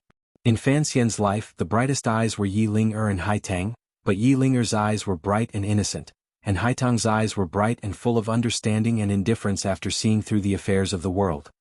Master Fan, don't you find it tiring to live a life of scheming and scheming all day long? Fan Xian lowered his head slightly. After a moment, he resolutely raised his head and put his hands behind his back. His upper body didn't move, but his lower body moved slightly. Like Haitang, he swayed on the bluestone path by the river. He spoke abruptly. In this world, not everyone can be as free and unfettered as you, because each of us has our own goals. Perhaps you just want to grow a few good vegetables and take care of the fields. But I have to think for myself, for the people around me, for the present and for the future. Having said this, he took out a letter and handed it to Haitang. I'm not a man of great wisdom. At most, I'm a little clever. Take a look and see if this method works. Haitang opened the letter and read it carefully in the daylight. After a long silence, she took a deep breath and looked at Fan Xian with her bright eyes. There was a strange look in them. Will the Empress Dowager believe me? If the Empress Dowager doesn't want to fall out with the Emperor because of this, then all she needs is face and a way out. Whether she believes me or not, these two things will be convincing enough. Fan Xian's plan was actually very simple. In the history of that world, he remembered clearly how Emperor Wu of Han had been hooked by Lady Go Yi. At that time, Emperor Wu was patrolling Hejian.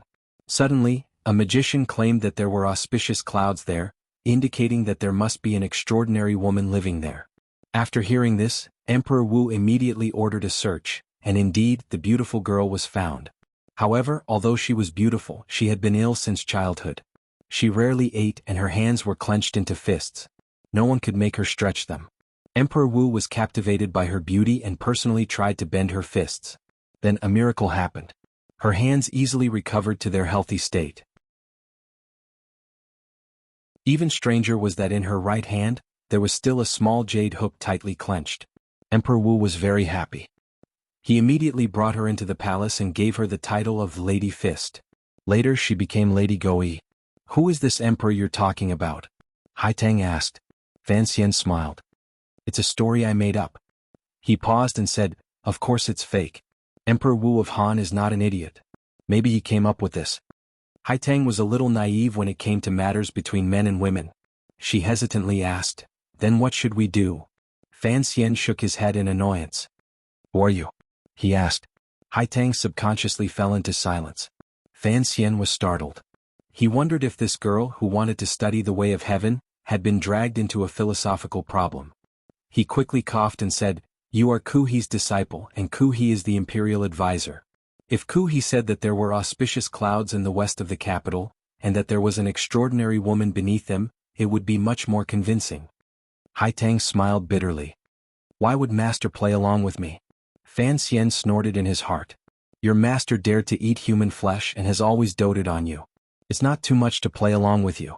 Haitang continued to ask, but, everyone in Shangjing knows Lily's identity. It's impossible to hide it. Fan Xian smiled. Take Miss C to the Temple of Qi for a few months. It would be best if she could become a nun. What does that mean? She worships the temple wholeheartedly and does not think of marriage. And then? When the matter has died down, she will be sent to the palace. What is done cannot be undone. She will be carved into a ship. That's it. There are some details in the letter. Pay attention. Of course, if you can convince the imperial advisor to take Miss C as a disciple, that would be even better. Master Fan, these suggestions seem absurd and ridiculous, but if you look at them carefully, they are indeed feasible. Haitang bowed slightly and thanked Fan Xian. Fan Xian couldn't help but smile. This was the successful experience of Wu Zetian and Yang Guifei from his previous life. Of course it was feasible. Of course it was feasible. But there was still a big question in his heart. Why did the emperor want Si Lily to enter the palace? Why did the empress dowager not allow her to enter the palace? Hai Tang must know the secret, but she certainly would not tell it to an official from another court. Suddenly Fan Xian's heart skipped a beat. He thought of the young emperor's demeanor when he entered the palace a few times. He couldn't help but have an extremely absurd and daring idea.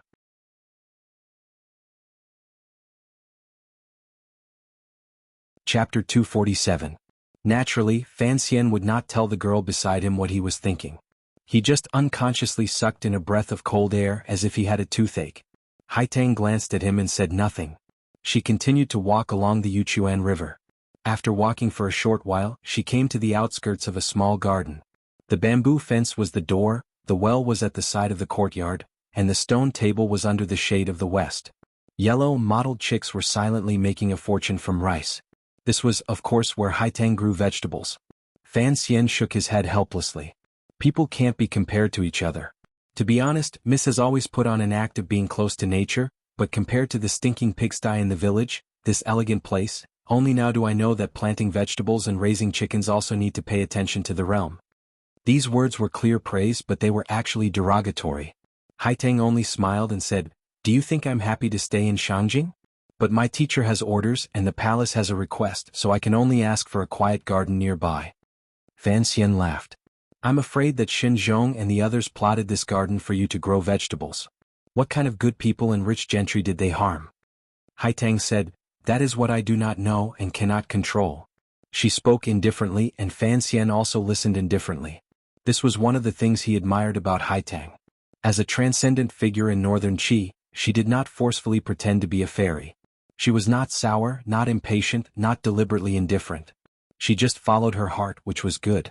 Before the Empress Dowager's birthday banquet, there was a rare moment of leisure. Fan Xian temporarily cast aside the gloomy mood of these days. He rolled up his sleeves and rolled up his trousers. He took out some tools from behind the grindstone and began to help Hai Tang turn the soil. After the delicate yellow soil was turned, he scooped up a bowl of millet. Like a greedy dragon king, he stingily scattered it on the ground bit by bit, making the chicks squeak and follow his footsteps as they ran around the little courtyard. Hai Tang crouched down to tidy up the branches and leaves of the fruits.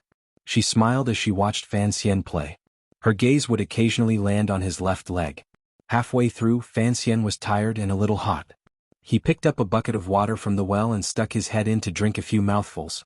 Just as he was about to touch the surface of the water, he glanced at Hai Tang out of the corner of his eye. He found that the girl was very skilled at tending to the vegetable beds. She must have done this often these past few years. Fan Xian had never done farming since he was in Danzhou. Holding a hoe in his hand was not as comfortable as holding a dagger. When he was watering, it was not as refreshing as it was when he sprinkled poison. Clumsily, in the end, he was reduced to a spectator. Even so, he was so tired that his forehead was covered in sweat, and steam rose from his head. As the sun rose higher into the sky, Hai Tang moved 2 reclining chairs and placed them under the trellis. Hanging on the trellis was some kind of melon or fruit. The leaves were huge and glossy green, blocking out all the sunlight. Fan Xian let out a breath of hot air and sat down on the reclining chair. He bluntly accepted the herbal tea Hai Tang handed him, drank a few mouthfuls and then fell back down, causing the chair to creak. He closed his eyes and began to take an afternoon nap, relaxing as if he were in his own home. Hai Tang looked at him and smiled. She pulled off the flower scarf on her head and wiped the sweat from her forehead, then lay down as well. 2 bamboo chairs and a green canopy, a cool breeze and 2 idle people. After some time, Hai Tang suddenly broke the silence. "You really are a strange person. You're also a strange person." Fan Xian's eyes were still closed. "At least, up until now, I have not been able to see through you." As the two spoke, they had already dropped the honorifics of Sir Fan and Sir. Hai Tang felt a little more comfortable. She smiled. "Why must you see through someone? And what do you mean by see through?" "Everyone does certain things for a certain purpose." A smile rose to the corner of Fan Xian's mouth. "And I do not know what your purpose is." "My purpose." Hai Tang fanned herself with the flower scarf. "Why must one live with a purpose?" Fan Xian closed his eyes. He stretched out a finger and shook it. Living is not about having a purpose. Everything we do, everything we want to achieve, is for the sake of living. Haitang said, I'm not used to talking in circles like this. I'm just talking nonsense, that's all. Fan Xian stretched. I really like talking nonsense with you. It's a feeling that allows me to convince myself that I am indeed living, and not being controlled by the purpose of living. Haitang spat. You're still talking nonsense. I just like your way of doing things. After saying this, Fan Xian couldn't help but laugh. People like you and I who have no friends always want to find someone to talk to. Sir Fan, your talent is unparalleled and your name is world-shaking. How can you not have friends? For some reason, Haitang returned to calling him Sir. Fan Xian fell silent. After a while he said, I truly have no friends. And you are a proud son of Northern Qi. You and I are in opposing camps, but I feel that I can treat you as a friend. After all, when I was in Northern Qi you couldn't have killed me. Haitang glanced at him out of the corner of her eye. This official from the south was so pretty that he was indeed a bit of a bastard. Sir, you are of noble birth. After entering the capital you have flourished. Your life has been straightforward, your career unhindered. The monarchs of both countries value you. What is there to be dissatisfied with? Lonely. Lonely. Fan Xian didn't seem to think that these two words were a bit pretentious and nauseating. Haitang laughed. Sir Fan, you have someone as powerful as Yan Bingyun under your command.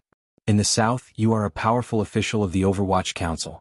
You have a beautiful wife, and your sister is a famous talented woman. Your father is in a high position, and the people you associate with are all outstanding. How can you be lonely? A father is a father, a wife is a wife, and a sister is a sister. Yan Bingyun is a subordinate, and the people I associate with all have conflicts of interest. Fan Xian didn't know why he was so magnanimous in front of Haitang. You can think of me as pretending to be lonely or pretending to be desperate.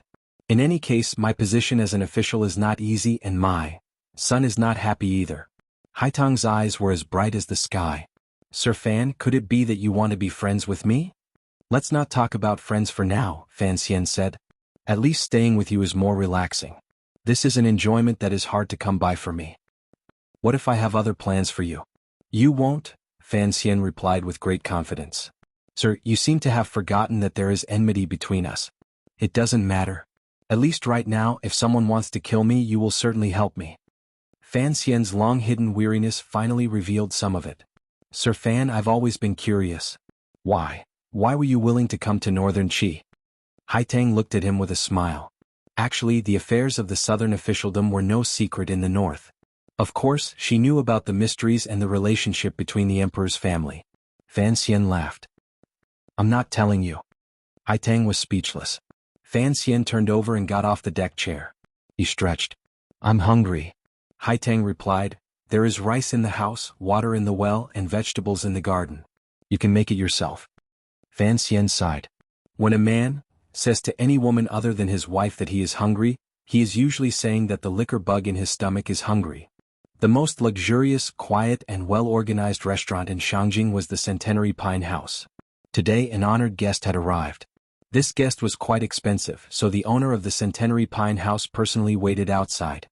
He respectfully asked all the guests to leave, leaving behind a spacious and quiet 3-story building.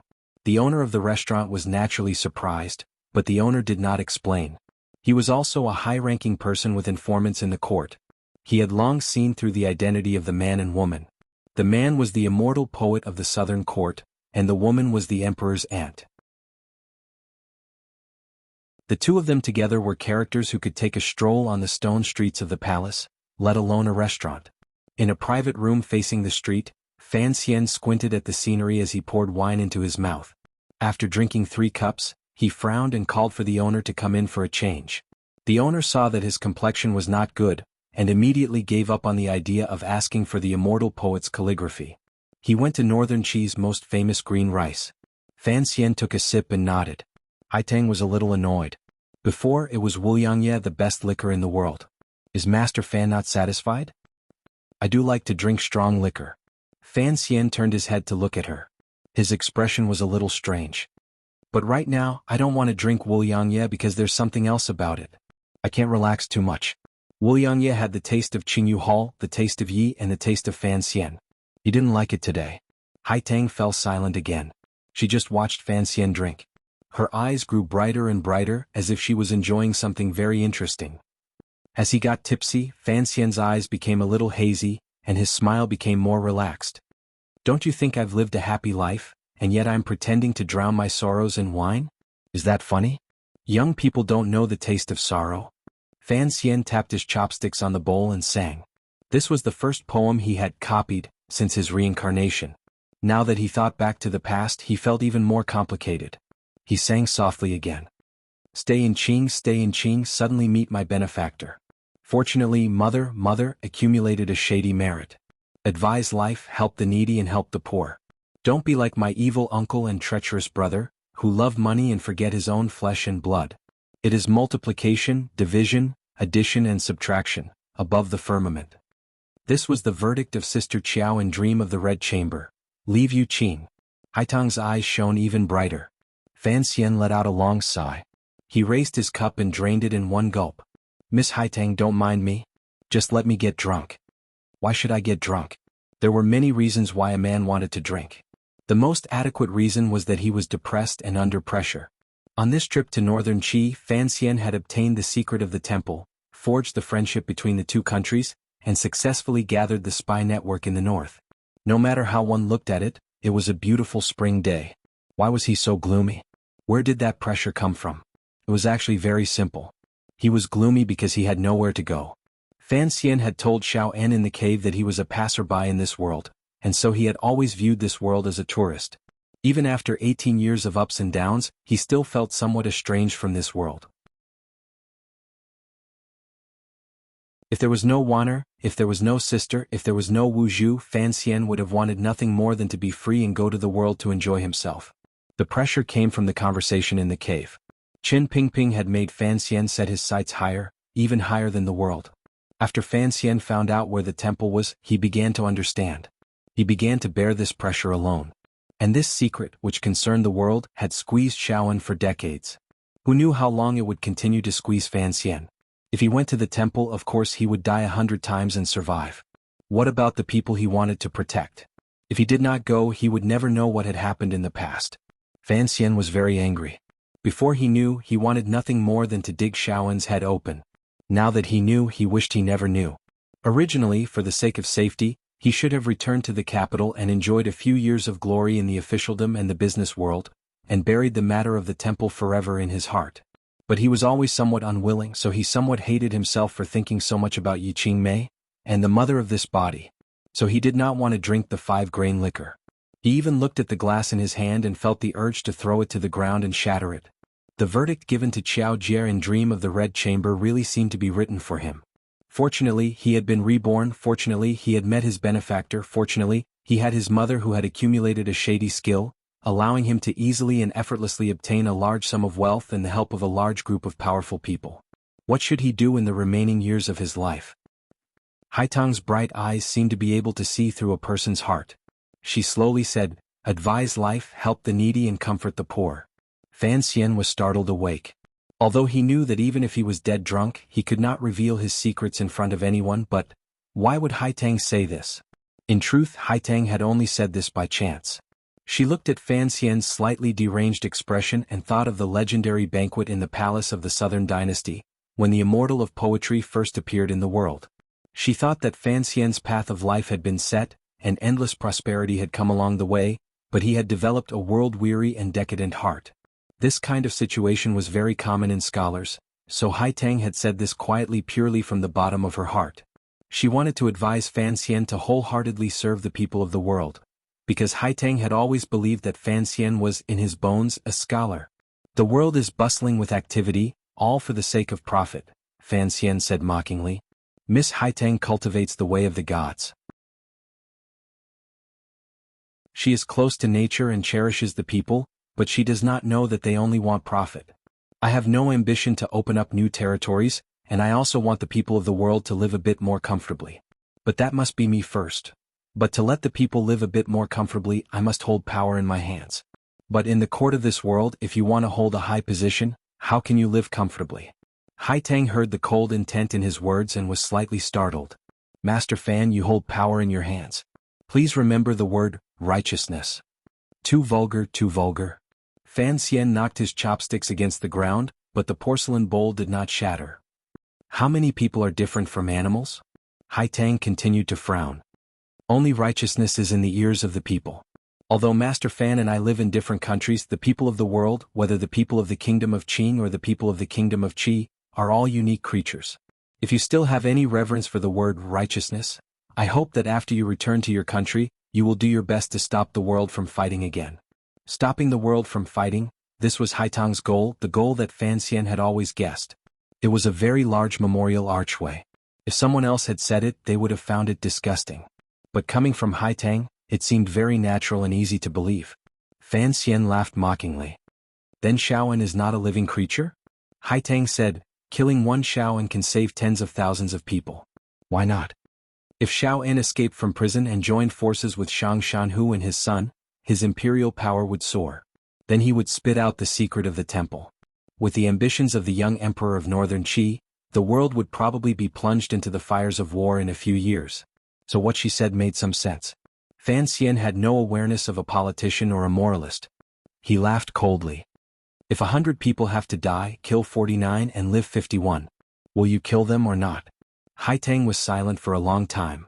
So you and I are both heartless. Fan Xian suddenly did not want to talk about such uninteresting topics, and rather stiffly changed the subject. How different are humans from animals? Good at pretending. Hai Tang raised her head in surprise. Fan Xian said, my martial cultivation is not as good as yours. But if we were to fight to the death, you might not be able to kill me so easily. Hai Tang nodded. Fan Xian drank a cup of wine and looked into her eyes. Why? He said quietly. Because I am good at using all the tools I have.